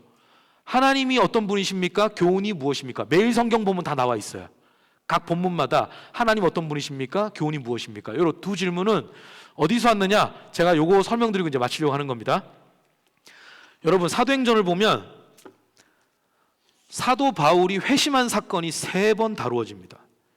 한 번은 실제 사건으로, 두 번은 간증으로 다루어져요. 여러분 한 사람의 회심이잖아요. 한 사람의 회심이 뭐 그리 대단해서 하나님도 아닌데 한 권의 책에 3번이나 다루어질까요? 여러분 이거 무슨 뜻이죠? 이게 많은 사람에게 중요한 사건이란 뜻이에요. 사도 바울의 회심은 사도 바울에게만 중요한 게 아니라 그의 회심 사건을 접하는 성경을 읽는 우리에게도 중요하다는 뜻이에요. 그래서 남겨놓은 거예요. 왜 중요하냐? 거기 여러 의미가 있는데 묵상에 있어도 중요합니다. 사도행전 22장의 이제 그 간증을 통해서 제가 그 설명을 드리면, 사도 바울의 당시의 인생의 목표는 뭐였느냐? 회심하기 전에 예수쟁이 박멸, 예수 믿는다 하는 자, 예수 부활했다 하는 자, 예수를 예배한다 하는 자들은 남녀노소 구분 없이 싹 씨를 말려버리는 게 사도 바울의 사명감이었습니다. 사도 바울은 이게 하나님이 기뻐하시는 일이라고 120% 확신했습니다. 여러분, 그러니까 확신이 위험할 때도 있는 거예요. 확신이 필요하거든요. 신앙생활 하려면 확신할 줄 알아야 돼요. 근데 그 확신을 의심해 볼 줄도 알아야 돼요. 이게 되게 참 어려운 문제죠. 사도 바울은 그 확신 속에 살았어요. 몸 바쳐 살았어요. 어느 날도 예수쟁이들 저기 있다 그래서 싸그리 잡아들이려고 가는 길에 그 살기 어린 질주죠. 가는데 하늘에서 빛이 찾아와서 바울을 때려버립니다. 여러분 원래 햇살이 비치면 우리가 넘어집니까? 눈이 부시죠, 햇살은. 그런데 빛이 찾아왔는데 바울을 넘어뜨려요. 이건 햇살이 아닌 거예요. 하나님의 영광의 빛이었어요. 바울을 덮친 거예요. 바울이 그 영광의 빛에 압도돼서 엎드립니다. 자, 바울은 이게 하나님이란 걸 직감했을 겁니다. 왜냐하면 그 당시에 신실한 유대인들의 신앙의 소원은 오늘날 우리의 신앙의 소원과 크게 다르지 않습니다. 뭐냐? 하나님을 제대로 경험하면서 사는 거예요. 여러분, 유대인들이 중요하게 생각했던 게 뭔가? 능력. 헬라인들은 지혜. 십자가는 두 개 다 만족시킨다. 바울이 한 말이잖아요. 그렇죠? 여러분, 유대인들은 능력, 이 시공간 속에서 하나님의 어떤 역사가 나타나는 게 되게 중요했어요. 하나님을 제대로 경험하는 게 중요했어요. 그런 바울에게 자기를 압도하는 빛이 찾아와요. 경건한 유대인이었던 바울에게는 이건 하나님이다라는 대번의 직감이 옵니다. 자, 그러면 바울은 뭘 기대할까요? 고생이 많다. 야, 몸을 안 사려. 난 네가 대강하는 걸 본 적이 없어. 받을 상이 크다. 좀만 열심히 해라. 내가 다 갚아줄게. 이런 칭찬을 기대했겠죠. 그런데 뭐라고 말이 날라오느냐? 사울아 사울아 어찌하여 네가 나를 핍박하느냐. 여러분, 바울의 멘탈이 산산조각 나는 순간입니다. 하나님을 위해서 했던 일인데 지금 하나님이 분명한 분인데 이분이 자기한테 너 왜 나를 핍박하냐 이렇게 얘기를 하는 거예요. 이 바울의 멘탈이 완전히 다 해체되는 순간이에요. 그러니까 바울이 물어보죠. 주님 누구십니까? 말이 이상하지 않아요? 주님, 네, 누구? 이렇게 물어보는 거예요. 그러니까 하나님이면 하실 수 없는 말을 한다라고 바울은 지금 듣고 있는 거죠. 그렇게 물으니까 뭐라 하죠? 나는 네가 박해하는 나사렛 예수라. 여러분, 이단 괴수라고 확신했던 인물이 하나님의 아들이었어요. 메시아였어요. 십자가에서 죽으신 다음에 부활했고 영광 받아서 하나님의 보좌 우편에 계시다가 영광의 빛으로 바울을 찾아온 거예요. 바울은 여기에서 바울의 하나님관이 다 싸그리 해체돼 버립니다. 하나님을 잘못 알아온 거예요. 예수 그리스도를 통해서 하나님관이 다시 재구성이 되는 순간이에요. 자, 그러면 바울은 어떤 인정이 생기죠? 이제까지 하나님 잘못 알았고 그래서 잘못 살았어요. 여러분, 이게 문제입니다. 하나님을 잘못 알잖아요. 삶이 왜곡됩니다. 파괴성이 있어요. 하나님에 대한 지식에 오류가 생기면 이게 파괴적이 돼요. 그래서 바울이 물어보는 거예요. 제가 어떻게 하길 원하십니까? 다메섹으로 가라. 거기에 내가 누굴 기다리게 할 거고 너에게 어떤 인도를 줄 거다. 자, 보세요. 바울은 이 사건을 통해서 교회를 피 흘리게 하던 사람에서 교회를 위해 자기 피를 흘리는 사도가 됩니다. 여러분, 완전 전환적 은혜를 얻어요. 이거 극적인 회심이거든요. 바울의 이 큰 변화가 바울만 바꿨습니까? 유럽의 역사를 바꿨죠. 기독교 역사의 흐름을 바꿨습니다. 여러분, 이게 중요했던 거예요. 자, 근데 여러분 여기에 보세요. 바울의 큰 변화 안에 두 질문이 들어가 있죠. 주님 누구십니까? 제가 어떻게 하길 원하십니까? 여러분, 주님 누구십니까를 보편적인 질문으로 바꾸면 뭘까요? 하나님은 어떤 분이십니까? 주님, 제가 어떻게 하길 원하십니까를 보편적인 질문으로 바꾸면 뭘까요? 주님, 저에게 어떤 교훈을 주십니까? 여러분, 그걸 바울의 질문을 우리 질문으로 만들어서 본문을 향해 물으시라는 거예요. 그리고 발견하시라는 거예요. 그래서 여러분, 그걸로 여러분이 묵상을 시작하시면 되신다라는 겁니다. 자, 여러분, 오늘 거룩한 멈춤. 도대체 이 설교는 언제 멈추나? 이제 멈추겠습니다. 여러분, 정말 인내심을 가지고 이렇게 잘 집중해서 경청해 주신 거 진심으로 감사드리고요. 여러분의 묵상에 하나의 보탬이 되기를 바라면서 제가 기도하겠습니다.